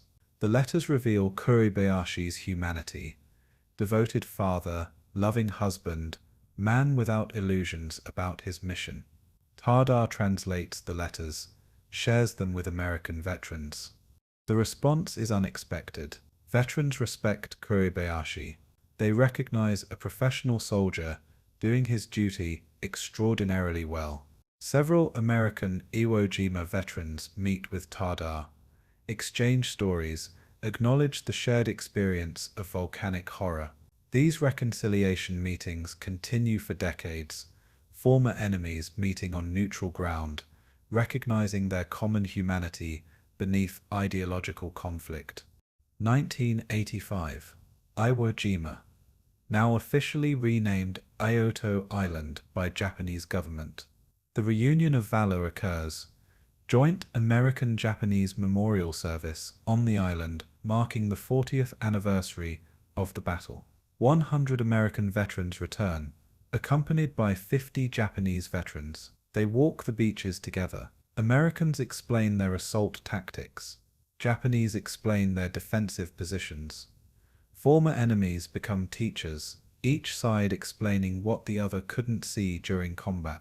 Several Japanese veterans guide Americans through tunnel networks, showing the fortress from the inside. Americans are stunned by the sophistication. Japanese are stunned that Americans overcame it. Mutual respect emerges, not friendship necessarily. Too much trauma separates them, but acknowledgement that both sides fought bravely in terrible circumstances. The psychological research begins in 1980s. Researchers interview Iwo Jima survivors, documenting PTSD symptoms, treatment efficacy, long-term outcomes. They discover that 30 to 40% of survivors experience severe psychological trauma lasting decades. Some never discuss the battle, too painful to articulate. Some discuss it constantly, unable to process the experience except through repetition. Researchers note patterns. Survivors report guilt about living when friends died, anger about strategic decisions that produced excessive casualties, numbness towards civilian life after extreme combat. Treatment options remain limited. Therapy helps some, worsens others. Medication manages symptoms, but doesn't eliminate them. The emerging conclusion is troubling. Some psychological wounds don't heal. Veterans carry Iwo Jima until death. Children of survivors carry inherited burdens. Second-generation trauma manifests as anxiety, hypervigilance, difficulty with authority. Researchers studying epigenetics discover that extreme parental trauma may alter genetic expression in offspring. Children of Iwo Jima veterans show higher rates of stress disorders than demographically similar populations. The mechanisms remain debated, but the pattern is clear. Trauma echoes across generations. Men who fought on volcanic ash in 1945 produce children and grandchildren who struggle with inherited psychological wounds. The battle doesn't end when shooting stops. It ripples forward, affecting people who weren't born when it occurred. 2006. Director Clint Eastwood releases Flags of Our Fathers and Letters from Iwo Jima, paired films presenting the battle from American and Japanese perspectives. The films are historically grounded, acknowledge complexity, avoid simplistic heroism. Japanese audiences embrace Letters from Iwo Jima, seeing their fathers and grandfathers portrayed with dignity rather than stereotyped fanaticism. American audiences struggle with Flags of Our Fathers.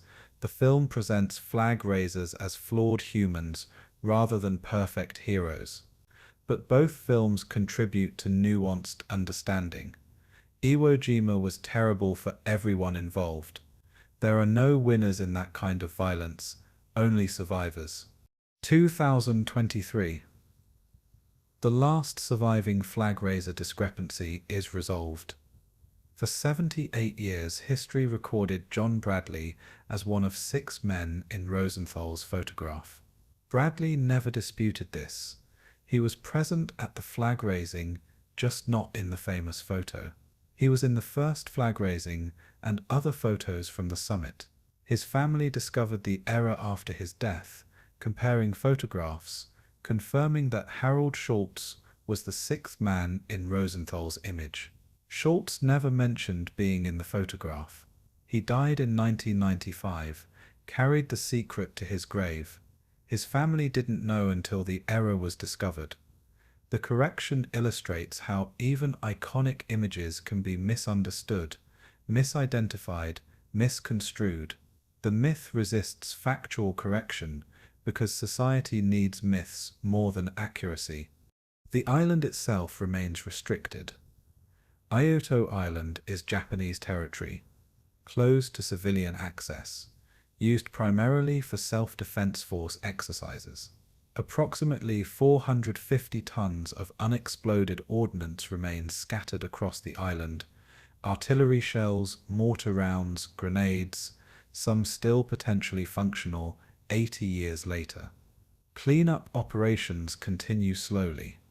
Recovery teams still find human remains, bones in collapsed tunnels, skulls in volcanic ash. Only 10,000 of 18,844 Japanese dead have been recovered and identified. 8,844 remain somewhere in the volcanic rock, unnamed, unburied, unrecovered. American remains were mostly recovered and repatriated, but some were never found. The island is a mass grave where soil composition remains partly human. Annual memorial services occur each March. Japanese families travel to Isoto, seeking remains of fathers and grandfathers who never returned. American families do the same, though American remains are mostly recovered. The ceremonies are bilingual, ecumenical, acknowledging shared grief without claiming shared ideology. Buddhist priests and Christian chaplains conduct services side by side. Former enemies pray together. The volcanic ash that absorbed so much violence now witnesses reconciliation. It's imperfect, incomplete. Some survivors refuse to forgive. Some families nurse generational grudges. But the dominant emotion is shared mourning. Everyone lost someone on that island. The doctrinal legacy shapes modern warfare. The United States Marine Corps Manual on Urban Combat incorporates lessons from Iwo Jima. Enemy forces in fortified positions require combined arms tactics. Flamethrowers and demolitions are essential. Patience prevents casualties. Vietnam War tunnel warfare drew directly on Iwo Jima experience. Many tunnel clearing specialists in Vietnam were trained by Iwo Jima veterans. Modern military doctrine still emphasizes the lesson Iwo Jima taught brutally. Fortified defensive positions are extraordinarily difficult to reduce without massive casualties. Technology improves. Better demolitions, thermal imaging to detect tunnels, precision-guided munitions, but fundamental truth remains. Defenders who refuse to surrender must be killed individually. That costs time, resources, and lives. Iwo Jima proved this definitively. By 2025, fewer than 100 Iwo Jima veterans survive worldwide. All are over 95 years old.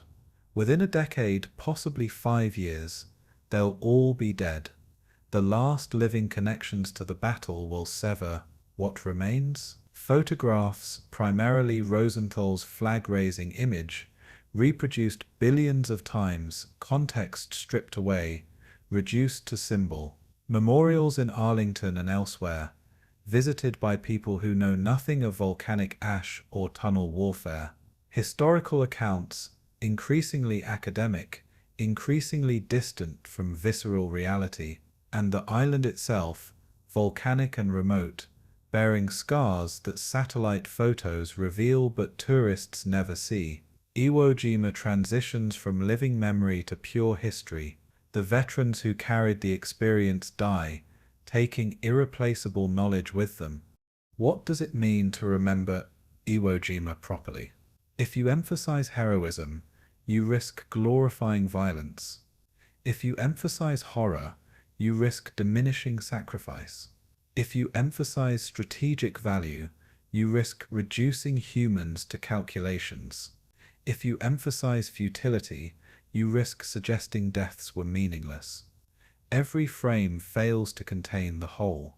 Perhaps that's the point. Perhaps Iwo Jima's complexity resists simplification. Perhaps we should hold multiple truths simultaneously. It was strategically necessary and possibly avoidable. It demonstrated extraordinary courage and produced preventable casualties. It was horrific violence and meaningful sacrifice. It was triumph and tragedy, heroism and horror, justified and excessive. The volcanic echo continues. Not because historians keep studying, though they do, not because memorials keep standing, though they will, but because the question Iwo Jima poses remains unanswerable. What is the price of strategic goals measured in human lives? 26,000 casualties, purchased 8 square miles. Was it worth it? The only honest answer is that we lack the moral calculus to compute that equation. We can tally costs. We can estimate benefits. We cannot weigh one against the other with confidence. So we remember imperfectly, argue endlessly, and acknowledge that some historical events transcend our ability to judge them. Iwo Jima is one such event. The battle ended March 26, 1945, but the volcanic echo never ends. It reverberates through survivors' nightmares, children's anxieties, grandchildren's inherited trauma. It reverberates through strategic doctrine, memorial ceremonies, historical debates. It reverberates through the photograph that made 6 men symbols and destroyed at least one of them. It reverberates through the island itself, where volcanic ash mixed with blood creates soil that will forever contain human remains. The echo fades with each passing year. Veterans die, memories blur, context disappears, but complete silence never comes, because Iwo Jima forces a question every generation must answer: when, if ever, is the cost of war justified by its goals? We're still answering, we're still wrong, we're still trying. That's the volcanic echo, not sound, but moral uncertainty, repeating endlessly, unresolved, demanding attention from every generation that inherits the question without inheriting the certainty to answer it. February 20th, 1945. 0600 hours. Navy Hospital Corpsman 2nd Class George Wallen wakes on the beach where he spent his first night on Iwo Jima. He's 20 years old, Mormon from Utah, trained for 8 months in field medicine. His medical kit contains battle dressings, morphine syrettes, sulfur powder, plasma, tourniquets, and scissors. In 3 weeks, he'll use every item hundreds of times. He'll be wounded 3 times and refuse evacuation each time. He'll save dozens of lives while shrapnel remains embedded in his body. And he'll learn that the hardest part of combat medicine isn't treating wounds. It's choosing which wounded to save when you can't save everyone. The battalion aid station is a crater covered by canvas tarp, positioned 300 yards behind the front lines. Behind the front lines is a fiction on Iwo Jima. Japanese artillery reaches everywhere. Corpsman John Bradley and 5 other medical personnel staff the station in rotating shifts. They treat an average of 40 wounded per hour during heavy fighting. The injuries are catastrophic: traumatic amputations from artillery, sucking chest wounds from machine guns, flash burns from flamethrowers, compound fractures from cave-ins. Bradley learns to perform battlefield triage in seconds. Minor wounds get bandaged and returned to duty.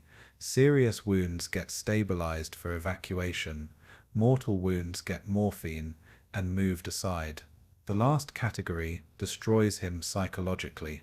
He's 21 years old, deciding who lives and dies based on calculations no medical school teaches.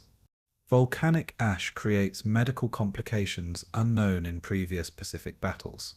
The ash is so fine it penetrates wounds despite battle dressings, causing infections sulfur drugs struggle to control. Corpsmen learn to irrigate wounds with saline before bandaging. Washing out ash particles reduces infection rates marginally. But saline is limited. Casualties are unlimited. By late February, corpsmen are using precious drinking water to clean wounds, accepting dehydration as necessary cost of preventing infections. Some corpsmen collapse from heat exhaustion and dehydration while treating patients. They're given plasma intravenously, then return to work. The dedication approaches insanity. The need is absolute. Corpsman Robert Bush demonstrates the specialty's courage on May 2nd, late in the battle, during supposed mop-up operations. His rifle platoon encounters a Japanese position near the northern coastline. Machine gun fire wounds 3 Marines in open ground. Bush runs forward, dragging wounded to cover while bullets impact around him. He's hit in the leg, keeps working. Hit in the shoulder, keeps working. A Japanese soldier rushes him with bayonet. Bush draws his pistol. Corpsmen carry sidearms, despite technically being non-combatants, and shoots the attacker. He finishes bandaging his patient, then passes out from blood loss. He survives, receives the Medal of Honor. His citation mentions treating wounded under fire, but downplays something significant. Corpsmen violate Geneva Convention protections when they fight. They're supposed to be non-combatants.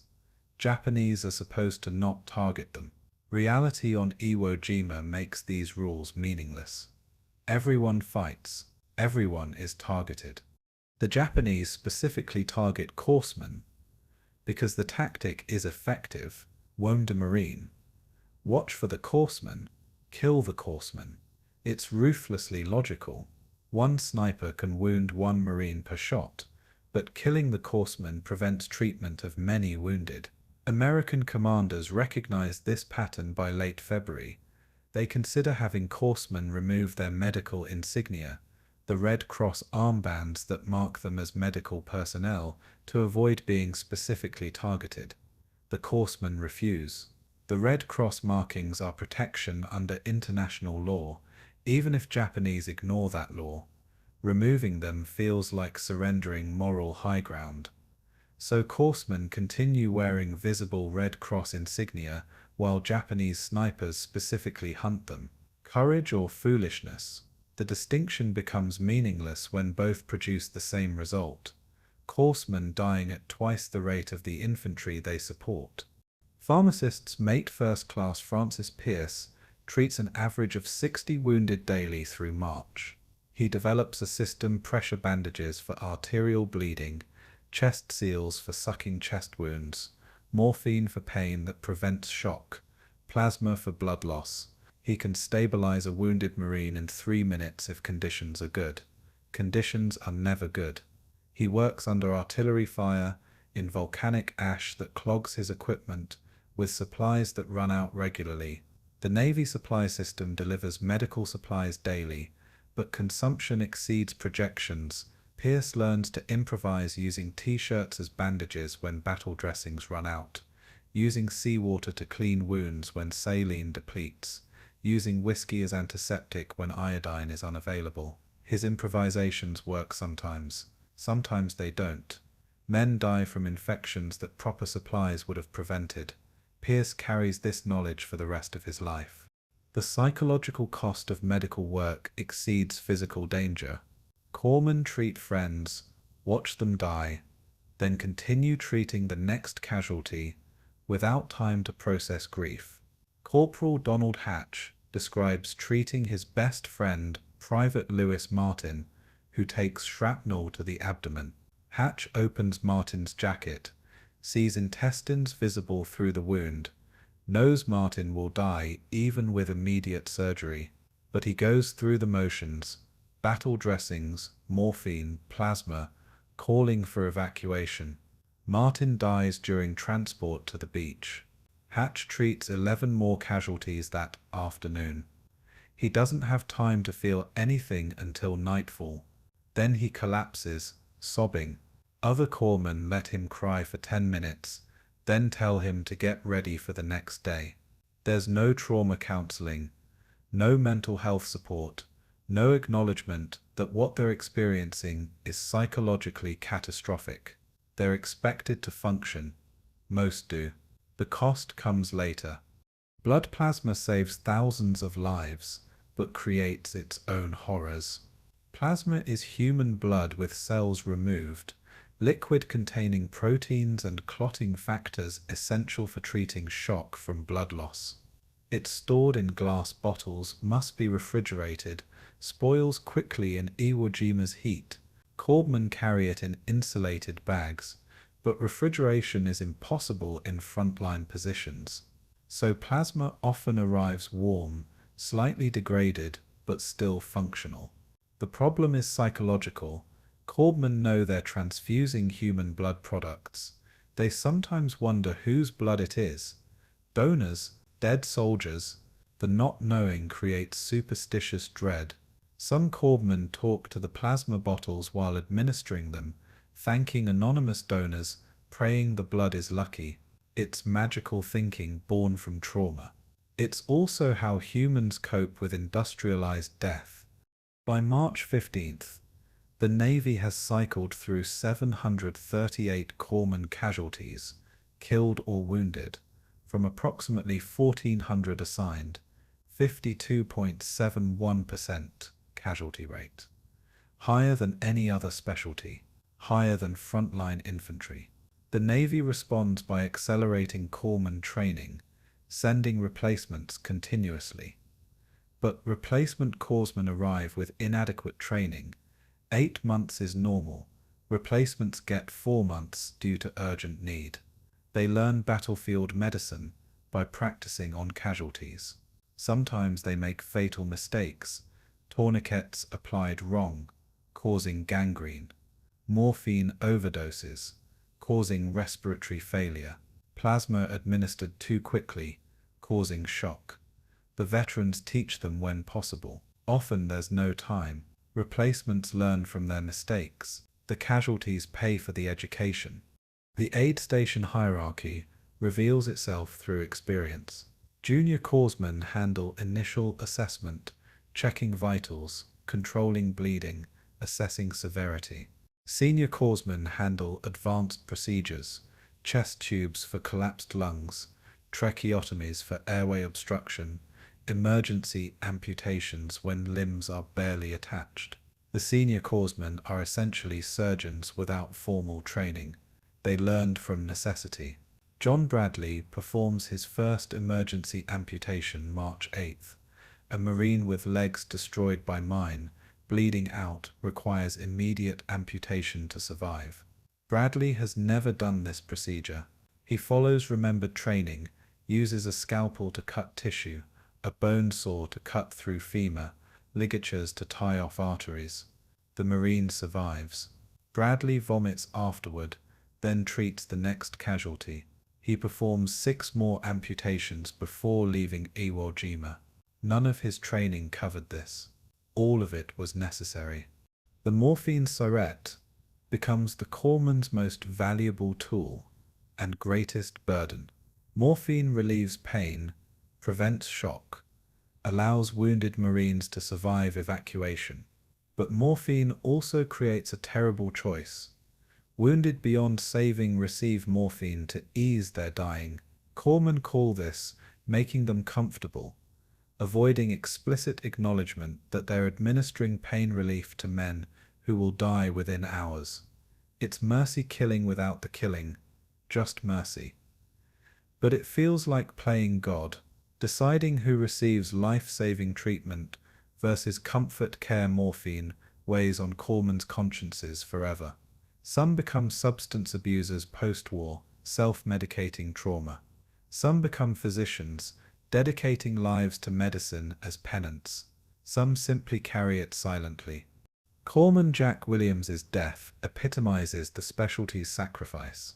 March 3rd, treating a wounded Marine, bayoneted from behind, continues working on his patient while bleeding internally, only stops when he physically cannot continue. His Medal of Honor citation says he gave his life for his comrades. More precisely, he prioritized his patient's life over his own. That's medical ethics distilled to purest form. That's also unsustainable psychology. You cannot train people to value others' lives over their own without creating psychological damage. The corpsmen of Iwo Jima do exactly this, repeatedly for 36 days. 738 casualties result. Thousands more suffer psychological wounds that never appear in official records. The medical supplies chain stretches from Iwo Jima's beaches to hospitals in the Marianas, to medical depots in Hawaii, to pharmaceutical manufacturers in the United States. Every battle dressing used on Iwo Jima was manufactured in a stateside factory, shipped across the Pacific, brought ashore under fire, and carried forward by corpsmen who might die delivering it. The logistics are staggering. At peak consumption, Iwo Jima requires 5,000 battle dressings daily, 3,000 morphine syringes daily, 2,000 units of plasma daily, 1,000 sulfur powder packets daily. The supply chain maintains this flow for 36 days. When corpsmen run short of supplies, Marines die preventably. The supply chain mostly succeeds, but mostly isn't good enough when lives depend on always.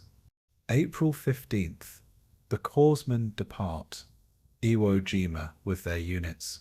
662 remain operational, 48% of the original 1,400. The others are dead, wounded, or psychologically evacuated. The survivors carry trauma that manifests differently than infantry trauma. Infantry fear dying. Corpsmen fear failing to save someone. Infantry suffer survivor guilt. Corpsmen suffer different guilt, remembering the Marines they couldn't save, wondering if different choices would have altered outcomes, replaying medical decisions endlessly. Both traumas are real, both are terrible. The corpsmen receive less recognition because they weren't technically combatants, but they fought against death, against inadequate supplies, against impossible triage decisions. They lost often. They saved thousands anyway. That's heroism without glory, sacrifice without recognition.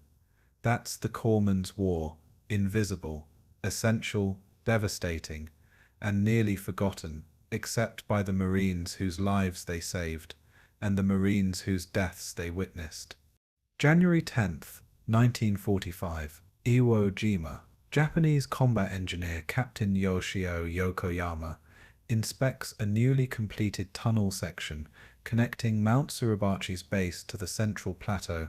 The tunnel runs 1,200 yards underground, roughly 7 feet high, 6 feet wide, reinforced with timber and concrete at weak points. It took 3 months to dig. Yokoyama's orders complete the tunnel network before Americans invade. He has 5 weeks remaining.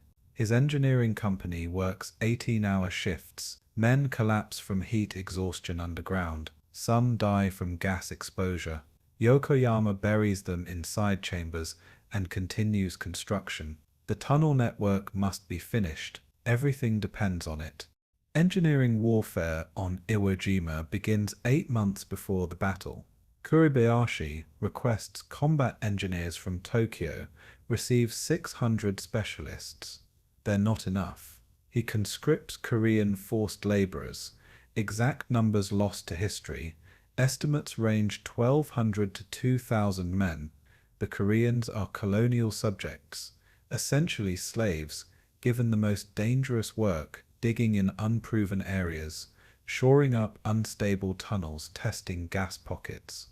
When a tunnel collapses, Koreans die. When gas exposure kills workers, they're Koreans. The Japanese engineers supervise, the Koreans dig. This racial hierarchy kills hundreds before the battle begins, but it creates the fortress that will kill thousands of Americans. The engineering challenges are unprecedented. Volcanic rock is soft enough to excavate but unstable. Tunnels collapse randomly. Engineers learn to identify stable rock by sound, tapping with hammers, listening for hollow echoes indicating voids. They develop support systems using scavenged materials, timber from destroyed buildings, steel rails from dismantled railway, concrete poured in place for critical sections. The work is improvised architecture on massive scale. Nobody's built anything like this before. They invent techniques through trial and error. The errors kill people. The techniques work. By February, 11 miles of tunnels exist where maps showed volcanic wasteland. Water is the engineering nightmare. Iwo Jima has no natural fresh water. Every drop must be collected from rain or shipped from Japan. Engineers dig cisterns at the deepest tunnel levels, lining them with concrete to prevent leakage. These cisterns will hold 200,000 gallons, enough for the garrison for approximately 45 days if rationed. The excavation is hellish, digging 60 feet underground in volcanic heat, pouring concrete that must cure properly in sulfur atmosphere, installing distribution pipes throughout the tunnel network. 3 engineers die during cistern construction, 1 from heat stroke, 2 from falls. Yokoyama notes their deaths in his log, requests replacements, continues work. The cisterns must be finished. February 19th arrives. The American bombardment that preceded invasion damaged surface positions, but left tunnels intact, exactly as Kuribayashi planned. But now Japanese engineers face new challenge, keeping the fortress functional under sustained assault. Tunnel collapses increase dramatically. American artillery severs some interconnecting passages. Ventilation shafts get blocked.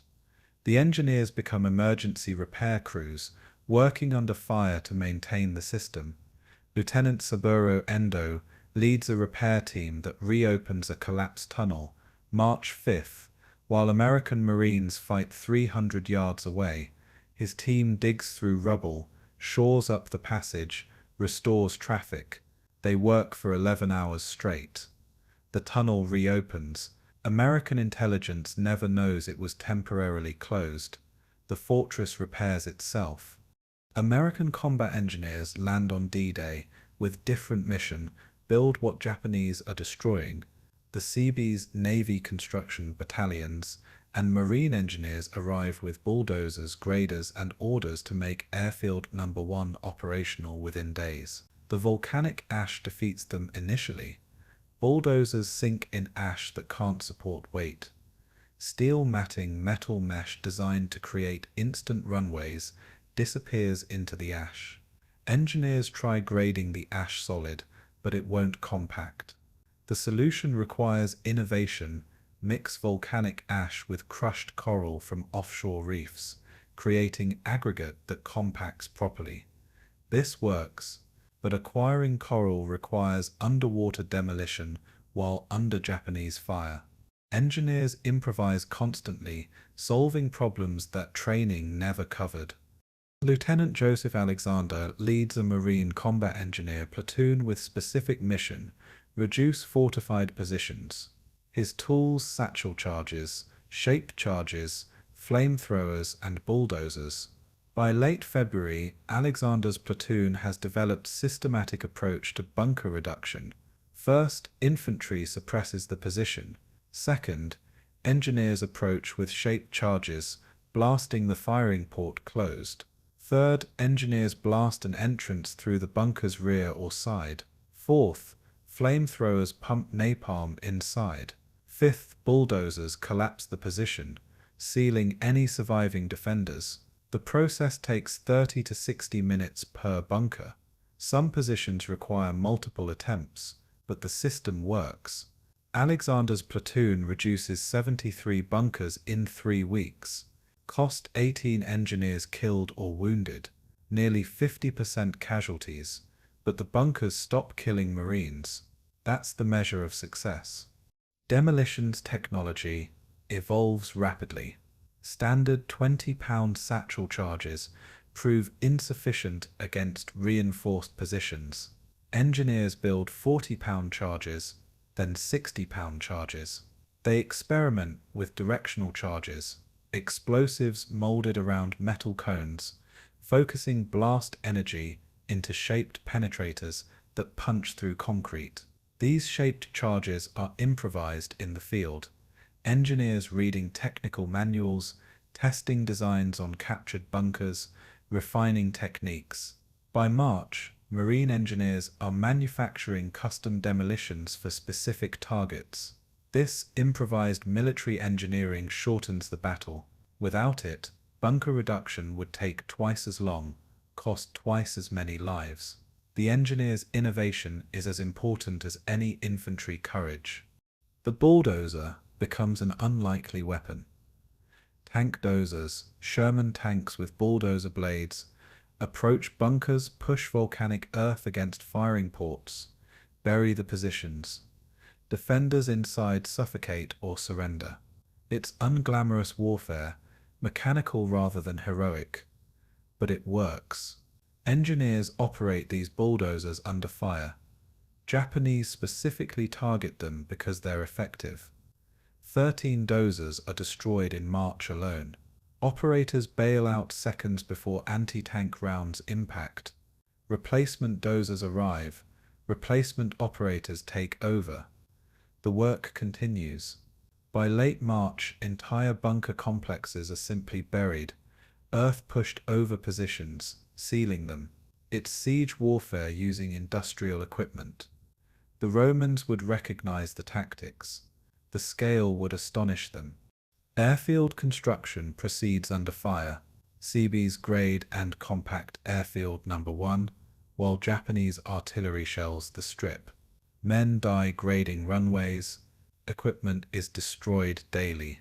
But the work continues because B-29s need emergency landing facilities. The first emergency landing, Dynamite on March 4th, occurs on a runway still under construction, with grading equipment visible at the far end. The Seabees watch the bomber land, then return to work. By April, 3 airfields are fully operational. Seabees have lost 43 men killed, 118 wounded. Their casualties rarely appear in battle narratives, but without them, the airfields that supposedly justify Iwo Jima's capture wouldn't exist. Japanese engineers fight to the end. Yokoyama's engineering company retreats to the northern plateau as Marines advance. They continue maintaining the tunnel network, repairing battle damage, keeping the fortress functional.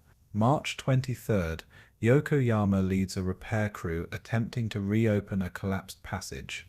American artillery hits the area. The explosion collapses additional tunnel sections, burying Yokoyama and 5 engineers. Recovery teams find their bodies 3 weeks later. They died maintaining infrastructure that no longer mattered. The battle was effectively over, but they followed orders, performed their duty, died in darkness doing technical work. History barely records their names. The crater warfare in the northern plateau creates engineering challenges unlike anything previously encountered. Marines must assault fortified positions in terrain honeycombed with tunnels. Engineers develop corkscrew and blowtorch tactics, seal all but one entrance, pump gasoline or explosives into the remaining opening, detonate. The underground explosion kills defenders through overpressure or oxygen depletion. It's effective but horrific. Engineers smell the results: burning human bodies, explosive residue, sulfur. Some engineers request transfer to infantry, preferring visible combat to this industrial extermination. Most continue. The work is necessary. Squeamishness is unaffordable. April brings the final engineering challenge. Body recovery and burial. Thousands of dead, American and Japanese, require burial. Engineers operate bulldozers to dig mass graves. Chaplains conduct services, burial details into the bodies. It's grim work. The volcanic heat accelerates decomposition.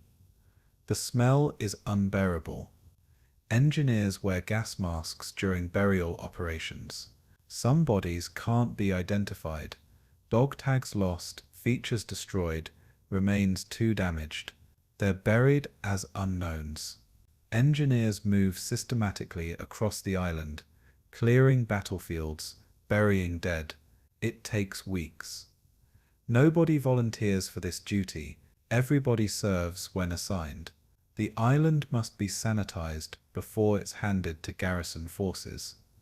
The engineering legacy shapes modern military doctrine. American combat engineer manuals now include sections on tunnel warfare, bunker reduction, construction under fire, all lessons learned on Iwo Jima. Engineers study the battle, analyzing what worked, what failed, how to improve. Japanese defensive engineering becomes case study in military engineering schools. Kuribayashi's fortress design is taught as masterpiece of defensive architecture. American counter-engineering is studied as example of adaptive problem-solving. Both sides' engineers demonstrated extraordinary competence. Both sides paid terrible prices. The engineering war was as important as the infantry war.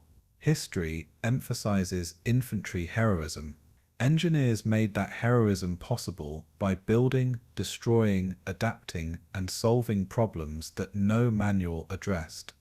The engineers depart April, leaving behind transformed landscape. Iwo Jima in February was volcanic wasteland. Iwo Jima in April is industrial wreckage. 3 operating airfields, destroyed bunkers buried under bulldozed earth, mass graves marked with temporary crosses, roads graded through volcanic ash, supply dumps organized in geometric precision. The engineers created this transformation while taking 10% casualties. They receive minimal recognition. Journalists photograph infantry assaults. Nobody photographs engineer crews grading runways under artillery fire. But without engineers, infantry couldn't advance, aircraft couldn't land, wounded couldn't be evacuated. Engineering is force multiplier. Iwo Jima proves this definitively. The battle was won by infantry courage and engineering competence. History remembers the former. Military professionals study the latter. Both are essential. Neither alone is sufficient. That's the engineering lesson. Wars are fought by soldiers but enabled by builders. Iwo Jima's hell was architecturally designed, systematically built, methodically destroyed, and finally sanitized by engineers on both sides, who transformed volcanic rock into history's bloodiest battlefield, then into operational airbase, then into permanent scar on the earth. February 16th, 1945. 7,000 yards offshore from Iwo Jima, USS Pensacola, heavy cruiser, fires her 8-inch guns at Japanese positions during pre-invasion bombardment. At 1100 hours, Japanese shore batteries return fire. The first shell hits Pensacola's forward superstructure. The second hits her waterline. The third penetrates her ammunition handling room. Explosions ripple through the ship. 17 sailors die instantly. 120 are wounded. Pensacola's captain orders withdrawal. The cruiser is taking water, listing potentially sinking. She limps away from Iwo Jima, barely making Saipan for emergency repairs. The Japanese shore batteries that hit her are never silenced. They continue firing throughout the battle, damaging 11 more ships, proving that Iwo Jima's defenses extend beyond the beach. 800 ships support the Iwo Jima invasion, the largest naval concentration for a Pacific island assault. Battleships, carriers, cruisers, destroyers, transport, supply ships, hospital ships. This armada represents American naval power at its absolute peak. Admiral Richmond Kelly Turner commands from USS El Dorado, coordinating the most complex amphibious operation in history. But he faces a threat nobody mentions publicly. Where are the kamikazes? In the Philippines months earlier, Japanese kamikaze suicide pilots devastated American naval forces. At Okinawa in April, kamikazes will sink 36 ships and damage 368 more. But at Iwo Jima, kamikazes barely appear. Why? The answer reveals Japanese strategic calculations that historians debate for decades. Japanese Naval Command, in February 1945, faces impossible choices. Kamikaze pilots are limited resource. Trained pilots are nearly exhausted. Fuel is critically short. Aircraft production can't replace losses. Should they commit remaining kamikazes to defending Iwo Jima, or preserve them for defending Okinawa and the home islands? The decision is coldly logical. Iwo Jima is already lost. Kuribayashi's mission is delay, not victory. Spending irreplaceable kamikazes on a doomed garrison makes no strategic sense. Better to preserve them for battles that might actually be won. So Japanese High Command largely withholds kamikaze attacks from Iwo Jima. The American fleet operates with minimal interference. Its strategic triage, sacrificing Iwo Jima's garrison to preserve resources for more important battles. But limited kamikaze attacks do occur. February 21st, 5 kamikaze aircraft approach the fleet at dusk. The worst time for defense, when anti-aircraft gunners struggle to see targets. 4 are shot down by combat air patrol fighters and anti-aircraft fire. 1 penetrates the defense, crashes into USS Saratoga, fleet carrier operating as night fighter platform. The impact kills 123 sailors, wounds 192. Saratoga's flight deck is destroyed. She's out of the war permanently. A single kamikaze removes an entire aircraft carrier from service. This demonstrates the tactic's terrifying efficiency, but it also demonstrates how rare these attacks are. At Iwo Jima, one successful kamikaze in 3 weeks of operations. At Okinawa, successful kamikazes will average 1 per day for months. The smaller vessels suffer disproportionately. LST's landing ship, tank, are unarmored, slow, loaded with troops and supplies. They're perfect targets. February 19th, LST-477 takes a Japanese artillery shell while unloading supplies near the beach. The shell penetrates the tank deck, ignites gasoline from vehicles stored below. Fire spreads rapidly. The crew abandons ship. LST-477 burns to the waterline and sinks. 7 crew members die. Dozens more are wounded, but the ship's cargo, ammunition, fuel, medical supplies, is lost completely. These supply losses matter. Every lost LST requires another ship to replace its cargo. The logistics multiply casualties. Destroyer USS Blessman provides fire support throughout the battle, steaming close to shore to engage targets Marines identify. March 18th. Japanese shore battery scores direct hit on Blessman's forward magazine. The explosion tears the ship apart. She sinks in 4 minutes. 42 sailors die. The survivors are rescued by nearby destroyers, but Blessman's sinking demonstrates that Japanese coastal artillery remains deadly throughout the battle. American intelligence believed the pre-invasion bombardment destroyed these guns. Reality, they were concealed in caves withdrawn during bombardment, returned to action when needed. Kuribayashi's defensive strategy works as well at sea as on land. Submarine warfare creates constant anxiety. Japanese submarines operate from home islands, targeting American supply lines. The submarines are diesel-electric boats, obsolete by American standards, but adequate for harassment operations. They sink 2 transports and damage 3 more during the Iwo Jima campaign. The actual ship losses matter less than psychological impact. Every vessel approaching or leaving Iwo Jima must worry about submarine attack. Convoys require destroyer escorts. Ships zigzag constantly, reducing speed, increasing transit time. The submarines achieve strategic effect disproportionate to their actual successes. That's asymmetric warfare's essence. Small forces creating large disruptions. Mine warfare is the hidden naval threat. Japanese laid approximately 300 mines in waters around Iwo Jima before the invasion. Minesweepers clear most of them in January and February, but some remain. Destroyer escort USS Finnegan strikes a mine February 23rd. The explosion tears open her hull. She doesn't sink immediately. Damage control teams seal bulkheads, pump out flooding spaces, keep her afloat. But Finnegan is out of action, requiring tow to Saipan for repairs. The mine removed a destroyer from the fleet for months.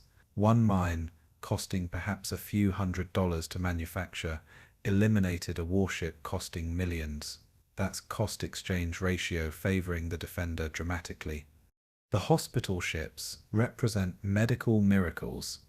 USS Solace and USS Samaritan orbit offshore, receiving wounded via landing craft. These ships are floating hospitals, surgery suites, X-ray facilities, hospital wards, pharmacy. Wounded Marines arrive on deck, are triaged, taken to surgery within minutes. The survival rate for wounded reaching hospital ships exceeds 90%, unprecedented in military history. World War I soldiers with similar wounds died at 80% rates. The difference is speed of evacuation and quality of care. But the hospital ships face constant danger. Japanese artillery occasionally shells them despite Red Cross markings. The shells are probably not deliberately targeting hospitals, more likely they're aiming at other vessels and missing. But the effect is terrifying. Doctors performing surgery while shells impact nearby. Naval gunfire support provides the Marines' only effective long-range firepower. Battleships and cruisers fire on-call missions throughout the battle, delivering shells to targets Marines identify. The procedure is complex. Forward observer with Marines identifies target, radios coordinates to Naval liaison officer, who relays to ships offshore, who calculate firing solutions and deliver rounds. When the system works, it provides devastating support. 16-inch shells from battleships create explosions visible across the island. But the system fails often. Communications break down, coordinates are wrong, shells land on Marines instead of Japanese. Friendly fire from naval gunfire kills approximately 90 Marines during the battle. It's unavoidable. The target is tiny. The ranges are long. Volcanic smoke obscures everything. But it's also tragic. Surviving enemy fire only to die from your own side's shells is uniquely terrible fate. The carrier aircraft provide close air support that evolves throughout the battle. Initially, Marine Corsairs and Navy Hellcats fly pre-planned strikes against suspected Japanese positions. Effectiveness is marginal. Pilots can't see concealed bunkers, drop bombs on empty volcanic rock. By late February, the system improves forward air controllers embedded with Marine Rifle Companies radio directly to pilots, talking them onto targets. Do you see the destroyed tank at grid 563842? Target is in cave 50 yards northeast. Pilots confirm visual reference, make low-level attack runs, drop bombs or napalm with accuracy. This system works dramatically better. By March, close air support is hitting targets within 100 yards of friendly forces. The danger of friendly fire is enormous. The effectiveness justifies the risk. Logistics vessels are the unsung heroes. Ammunition ships, fuel tankers, refrigeration ships carrying food, water tankers, repair ships, all orbit offshore, supplying the invasion force. These vessels face constant danger, submarine attacks, kamikaze threats, mines, and occasional shore battery fire. Yet they maintain supplies throughout the operation. When Marines run low on ammunition, ships deliver more within hours. When fuel runs short, tankers pump thousands of gallons to smaller craft for transfer ashore. The logistics are staggering. Approximately 40,000 tons of supplies delivered daily at peak operations. This supply chain operates continuously for 36 days. One disruption could cascade into crisis. The Navy maintains flow despite every challenge. It's unglamorous essential and rarely recognized. April brings assessment of naval casualties. 30 ships sunk or damaged beyond repair. 43 ships damaged and requiring major repairs. 296 ships sustaining minor damage. Naval personnel casualties: 881 killed, 1,917 wounded. These numbers are small compared to Marine ground casualties, but they represent sailors fighting a battle the public barely knows occurred. Naval crews off Iwo Jima spent 36 days at general quarters, full combat readiness, sleeping in shifts, eating at battle stations, never relaxing. The psychological strain equals combat strain. Some sailors develop what's now recognized as PTSD from sustained combat stress without ever setting foot on the island. The question haunts naval historians. What if Japan committed full kamikaze strength to Iwo Jima? 600 kamikaze aircraft existed in February 1945. If even half attacked the fleet at Iwo Jima, American casualties would have been catastrophic. Possibly the operation would have failed. Too many ships sunk, too many supplies lost, landing force unsupported.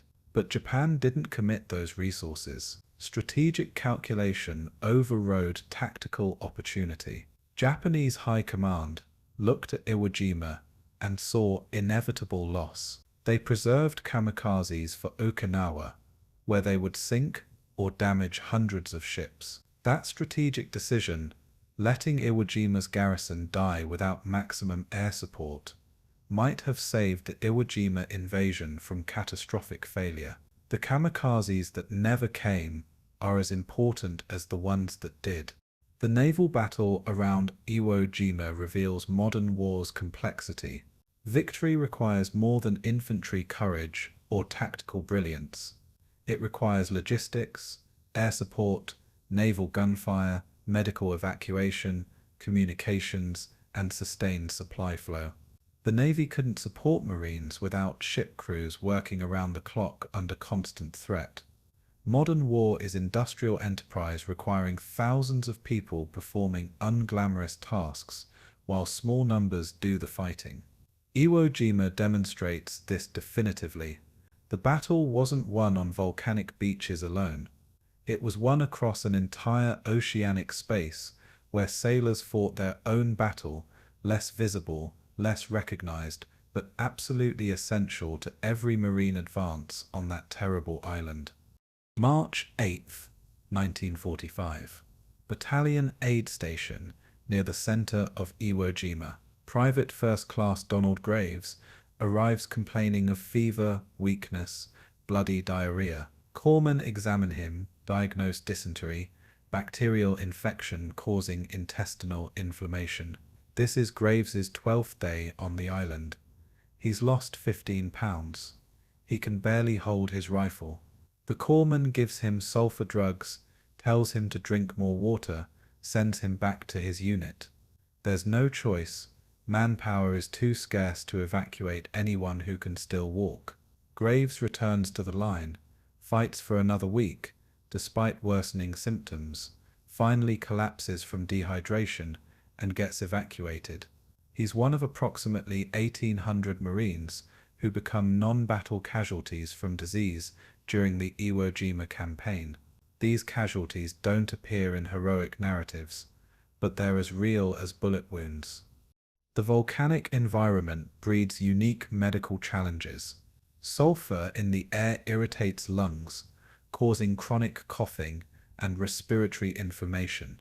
Marines breathe volcanic ash continuously. It penetrates masks, coats, throats, accumulates in lungs. By late February, respiratory problems become epidemic. Thousands of Marines suffer persistent coughs, wheezing, difficulty breathing. Medical officers diagnose volcanic pneumonitis, inflammation caused by inhaling volcanic particles. There's no treatment except evacuation and rest. Minor cases stay on the line. Severe cases get evacuated. The threshold is high. You stay until you physically cannot function.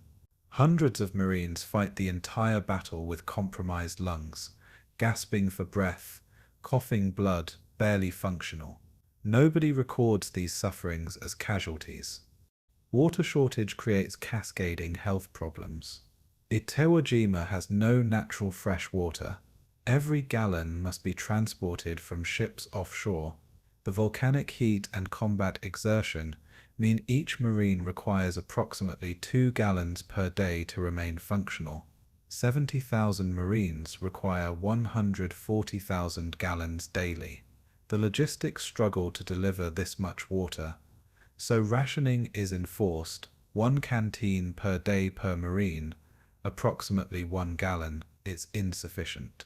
Marines begin showing dehydration symptoms by late February: dizziness, confusion, decreased urine output, heat exhaustion, some collapse from heat stroke, core body temperature rising to dangerous levels. These men are evacuated as heat casualties.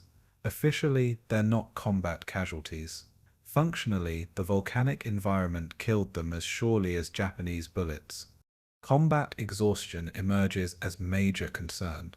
Marines are expected to function under continuous stress for weeks. No rear area exists on Iwo Jima. Japanese artillery reaches every position. Even reserve units take casualties. Sleep is interrupted by artillery, infiltrators, and operational demands.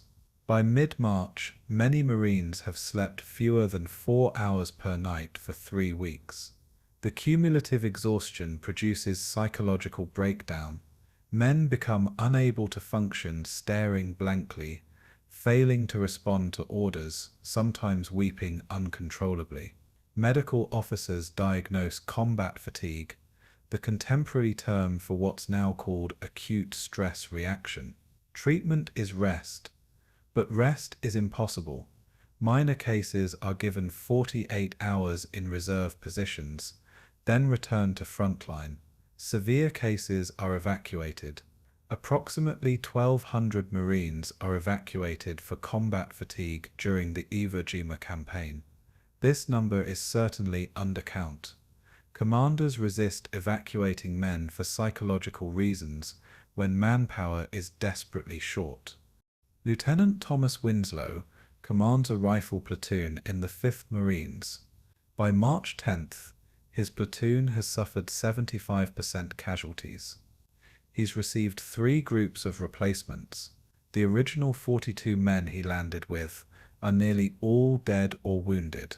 Winslow himself has been hit twice, shrapnel wounds. He refused to let corpsmen evacuate him for. He's been awake approximately 80 hours with only brief moments of unconsciousness that might count as sleep. March 12th, during an attack on a bunker complex, Winslow simply stops moving. He stands in the open, rifle hanging loose, staring at nothing. His platoon sergeant tackles him, drags him to cover. Winslow doesn't resist or respond. He's transported to battalion aid station, still unresponsive. Medical officer's diagnosis: complete nervous exhaustion. Winslow is evacuated to hospital ship, where he remains catatonic for 3 days before beginning to recover. He never returns to combat. His platoon receives another replacement officer, the 4th since landing. Trench foot becomes epidemic in some units. The condition is caused by prolonged exposure to wet, cold conditions. Iwo Jima is hot. Not cold, but Marines' feet remain wet constantly. From sweat, from volcanic ash mixed with moisture, from inability to change socks or dry boots. The moisture macerates skin, causes tissue breakdown, leads to infections. By late February, corpsmen are treating dozens of cases daily. Severe trench foot requires evacuation. Infected feet can become gangrenous, requiring amputation. Marines are ordered to change socks daily, air out boots whenever possible. But in combat, these precautions are impossible. Men fight with rotting feet, each step painful, trying to hide the condition from officers who might evacuate them and leave their squad short-handed. The silent suffering is extraordinary. Malnutrition becomes evident by mid-March. Marines are issued K rations and C rations, preserved meals designed to provide adequate calories and nutrition. But combat stress increases metabolic demands dramatically. Men need 4,000 to 5,000 calories daily under combat conditions. Rations provide approximately 2,500 calories. The deficit causes weight loss, fatigue, impaired healing. By late March, many Marines have lost 20 to 30 pounds. They're gaunt, exhausted, moving on willpower alone. Medical officers recognize the problem but can't solve it. Bringing additional food forward requires logistics already overwhelmed with ammunition and water. So Marines fight hungry, bodies consuming their own muscle mass for energy, growing progressively weaker while demands remain constant. Psychological casualties. manifest in unexpected ways. Corporal Richard Hayes develops an irrational fear of artillery, not ordinary combat fear, but paralyzing terror that prevents him from functioning when shells land nearby. He's a veteran with exemplary record, fought bravely for 2 weeks. Then something breaks. He can't explain it. When artillery begins, he curls into a ball, trembling, unable to move. His squad covers for him initially, but in sustained combat, everyone must function. Hayes is evacuated for combat fatigue. He feels crushing shame, believes he's coward, failed his Marines.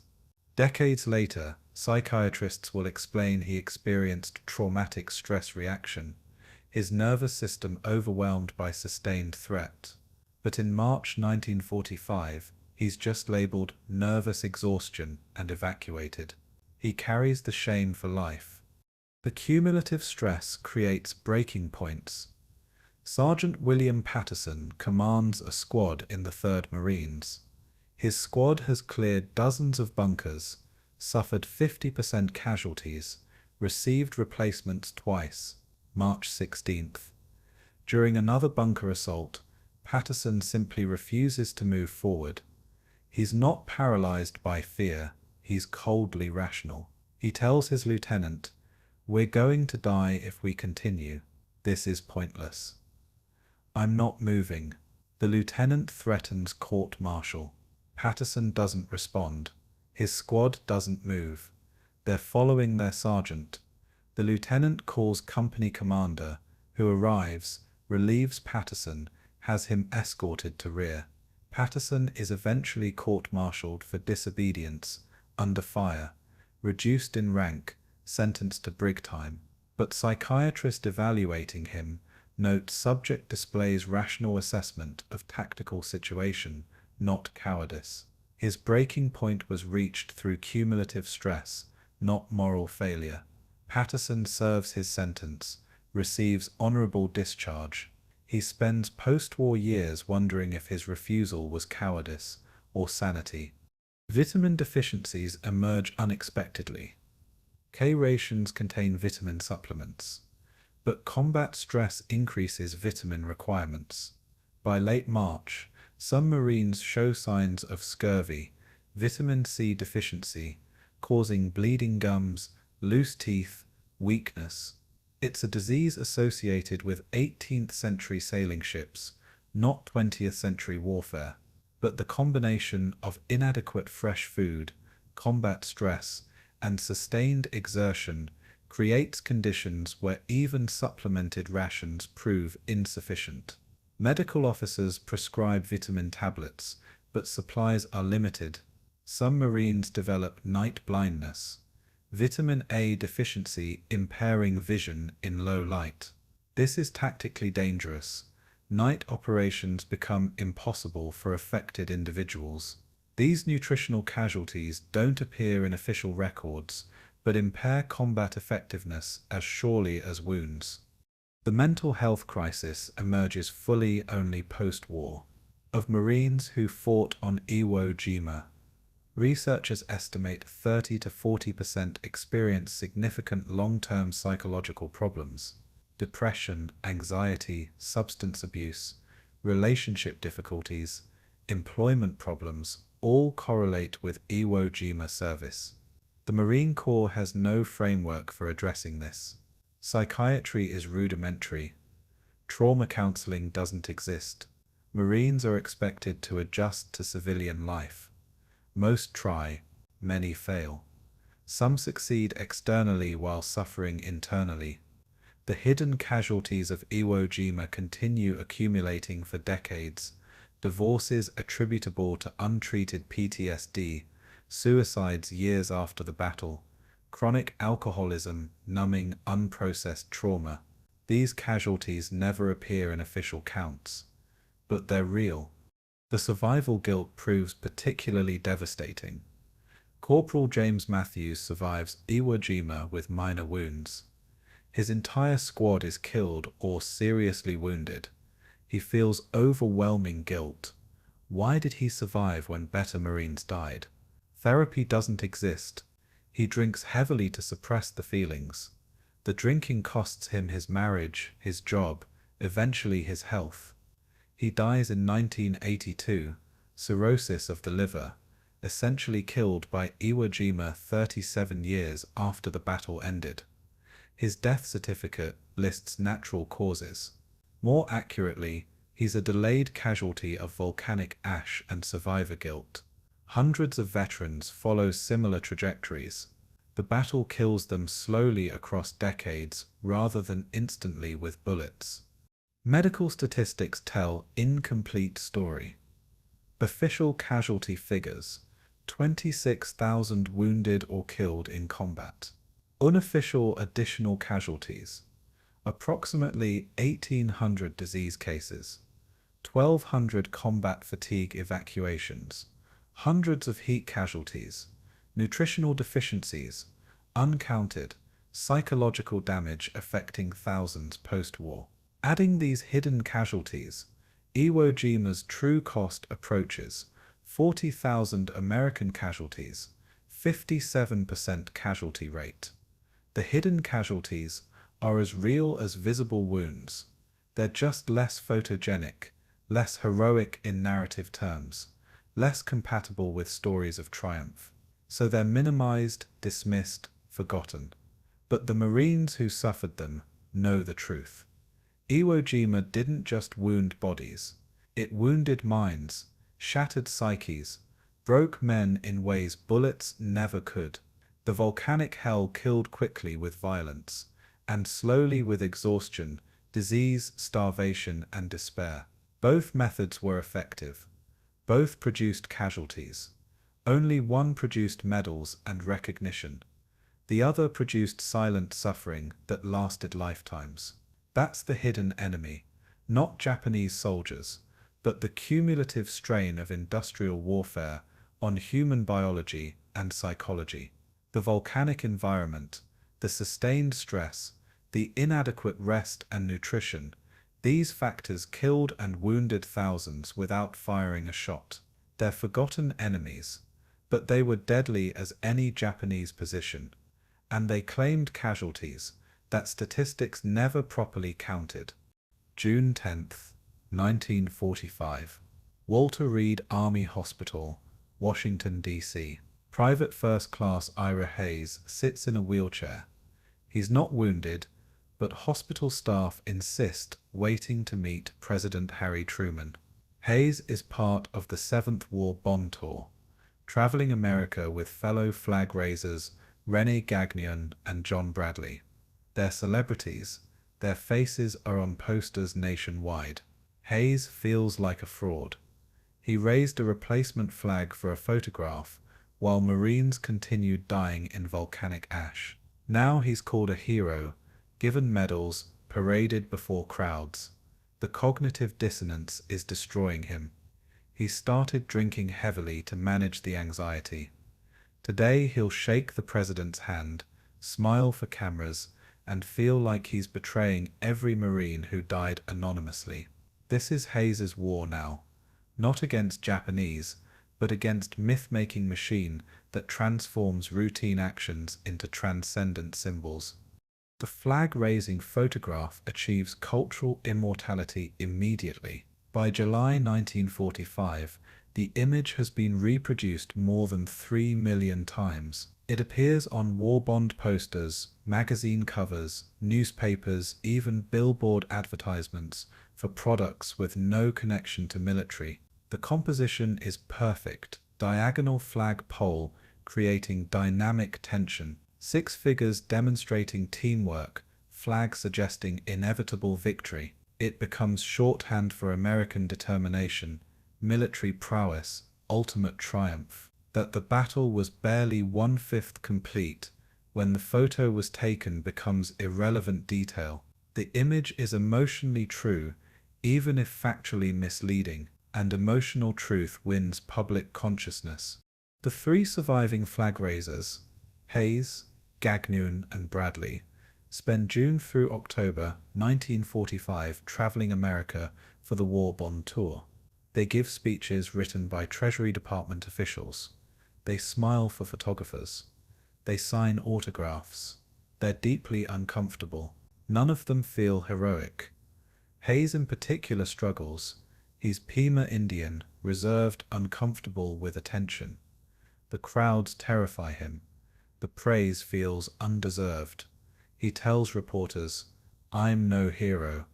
The heroes are the guys who didn't come back." The reporters ignore this. Print stories about heroic flag raisers. Hayes starts showing up drunk to events. Tour organizers are horrified but can't replace him. He's in the photograph. So they manage his drinking, prop him up, parade him before crowds who assume his haunted expression is humble pride rather than alcoholic despair. Bradley handles the attention differently. He's Navy corpsman, trained medically, psychologically stable. He participates in the bond tour, fulfills obligations, then returns to Wisconsin and civilian life. He becomes funeral director, marries, raises family, rarely discusses Iwo Jima. When people recognize him, he's polite but brief. He doesn't attend veteran reunions. He doesn't want to remember. He builds normal life by compartmentalizing war experience. It's the past. He survived. Moving forward is only option. This coping strategy works for him. He lives until 1994, dies of stroke at age 70. He never fully processes Iwo Jima's trauma. He just walls it off, lives around it. That's one form of survival. Gagnon tries to capitalize on his fame. He's the only flag raiser who believes the attention is opportunity. He does promotional appearances, tries to start businesses using his war hero status, accepts speaking fees. It fails comprehensively. The businesses collapse. The fame fades within years. By 1950, Gagnon is working menial jobs, struggling financially, bitter about promises that never materialized. He marries, divorces, struggles with alcohol, never finds stable footing. He dies in 1979, 60 years old, largely forgotten except as footnote to a photograph. His attempt to use fame as foundation fails, because fame based on photograph is inherently unstable. People remember image, not individuals. When Gagnon tries to monetize recognition, he discovers nobody cares about him specifically. They care about what he represented momentarily. That's insufficient foundation for a life. Hayes' story ends tragically and predictably. After the bond tour, he returns to Pima Reservation in Arizona. He's unemployed, alcoholic, deeply depressed. Between 1945 and 1955, he's arrested 21 times for public intoxication. Police find him passed out in ditches, alleys, public parks. He does odd jobs when sober enough to work. He disappears for weeks on drinking binges. His family tries to help. Veterans organizations try to help.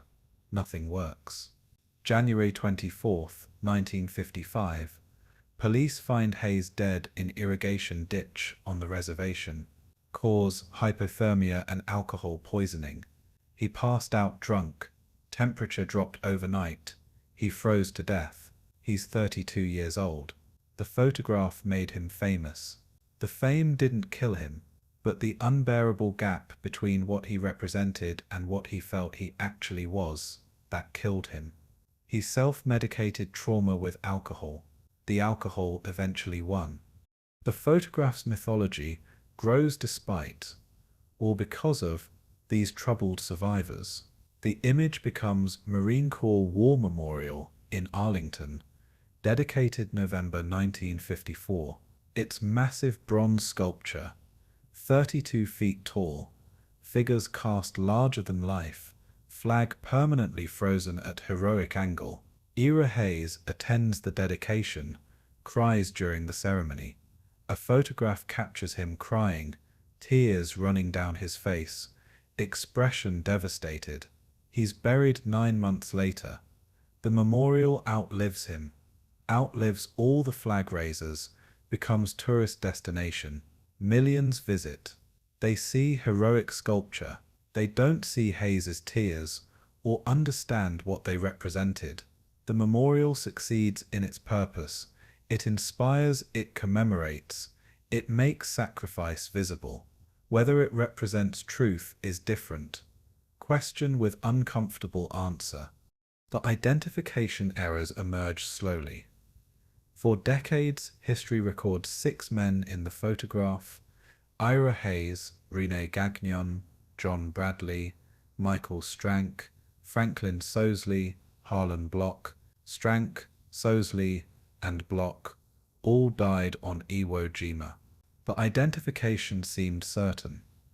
Marines present at the flag raising testified about who participated. But in 2016, researchers comparing photographs discovered John Bradley wasn't in the famous Rosenthal image. He was present at the summit, participated in first flag raising, appears in other photos. But the famous photo, the one reproduced billions of times, doesn't show him. Harold Schultz was the 6th man. Schultz never mentioned being in the photograph. He died in 1995, carrying the secret. His family didn't know until researchers identified him 71 years after the photograph was taken. The correction creates crisis for mythology. John Bradley's family believed for decades their father was in history's most famous war photograph. Bradley himself never disputed it. He was at the flag raising, understandable confusion. His son wrote a best-selling book, Flags of Our Fathers, about the flag raisers, including his father. The book became Clint Eastwood film, all based on mistaken identity. When the error emerges, Bradley's family is devastated. They feel their father's legacy is stolen, but the legacy was always myth. Bradley was at Iwo Jima, fought bravely, saved lives as corpsman. He just wasn't in that specific photograph. The photograph's importance obscures everything else. That's mythology's problem. It reduces complex reality to single image, then demands the image be perfect. When the image proves flawed, disillusionment follows. The veterans' reunions begin in 1960s and continue until survivors die. These gatherings are ambiguous events. Some veterans attend eagerly, wanting to connect with men who understand their experience. Others avoid them entirely. Reunions trigger trauma, force remembering what's better forgotten. The reunions develop rituals, reading names of the dead, sharing stories, visiting memorials. Some veterans drink heavily during reunions, returning to substance abuse patterns that help them survive. Others find healing. Talking to men who share experience provides validation, reduces isolation. There's no consensus on whether reunions help or hurt. Both are true for different people. The younger generations struggle to understand. Children of Iwo Jima veterans grow up with fathers who have nightmares, startle at loud noises, sometimes rage without apparent cause. The children don't understand PTSD. The term barely exists until 1980s. They just know their fathers are different, damaged, haunted. Some children become therapists, drawn to helping professions by unconscious desire to fix their fathers. Some become military themselves, seeking to understand what changed their fathers. Some simply distance themselves, unable to process the complicated legacy. The intergenerational trauma is real but invisible. Nobody connects children's anxiety disorders to fathers' war trauma until researchers begin studying epigenetics. The connections exist. The recognition comes decades late. The Japanese perspective adds complexity. Japanese families lost 20,000 men on Iwo Jima. For them, the battle represents different things: futile sacrifice, national tragedy, example of Bushido spirit, or criminal waste, depending on political perspective. Annual memorial services occur on Iwo Jima, now Iwoto Island, where Japanese families search for remains of fathers and grandfathers never recovered. The Japanese remember the battle as defeat. They honor the defenders' courage. They also question the strategic decisions that sent men to die on worthless volcanic rock. These contradictions coexist without resolution. The Japanese memory of Iwo Jima is as complicated as the American memory, just less visible internationally because America won. The reconciliation meetings in 80s and 90s produce unexpected healing. American and Japanese veterans meet on neutral ground, share stories, acknowledge mutual respect. They discover they fought the same battle from opposite sides, experience similar trauma, carry similar scars.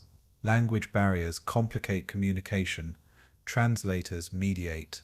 But emotional truth transcends language. When an American Marine demonstrates how his unit assaulted a bunker, and a Japanese defender explains how he tried to stop them, both recognize professional competence in the other. This mutual recognition reduces demonization. They were soldiers doing their duty. The war was bigger than individual choices. This reframing helps some veterans find peace. Not all. Some refuse to forgive, carry hatred until death. But enough find reconciliation that the meetings continue until survivors are too few and old to travel.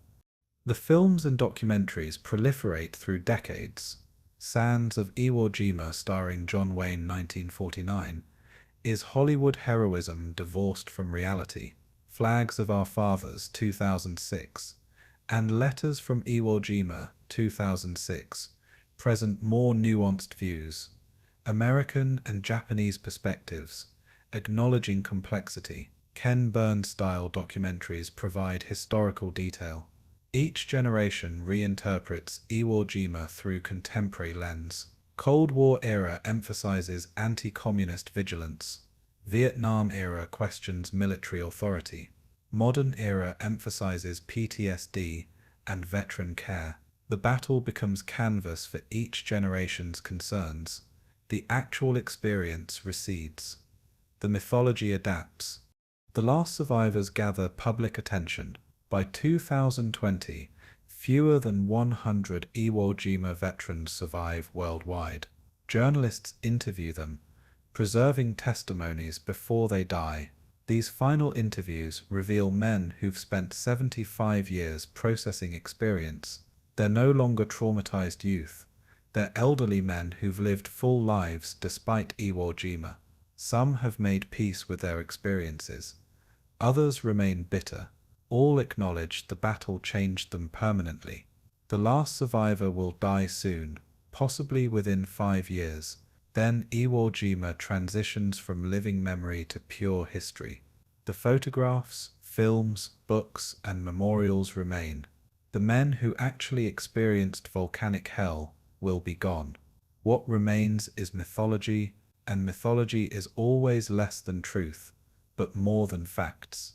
It's emotionally resonant, simplification, necessary for cultural memory but dangerous for understanding. Iwo Jima's mythology is powerful, inspiring, incomplete, and sometimes wrong. But it's what survives when witnesses die. That's the 50-year war of memory. Veterans fighting to preserve truth against mythology's simplifications, knowing they'll lose because mythology outlives truth-tellers. The volcanic echo continues not because it's accurate, but because it's useful. And useful myths survive long after complicated truths are forgotten. The Marines who fought at Iwo Jima knew this. They lived the complexity. They watched it simplify into symbol. They struggled against the symbolism that honored them while erasing their actual experiences. They lost that struggle. The photograph won. The memorial stands. The myth endures. The truth lies buried in volcanic ash, with 26,000 American casualties and 19,000 Japanese dead, too complicated for monuments, too painful for popular consumption, too real for mythology to contain. That's Iwo Jima's legacy: heroism and horror, triumph and tragedy, memory and myth, forever entangled, never reconciled, still contested 80 years later, by historians who weren't there arguing with ghosts who were.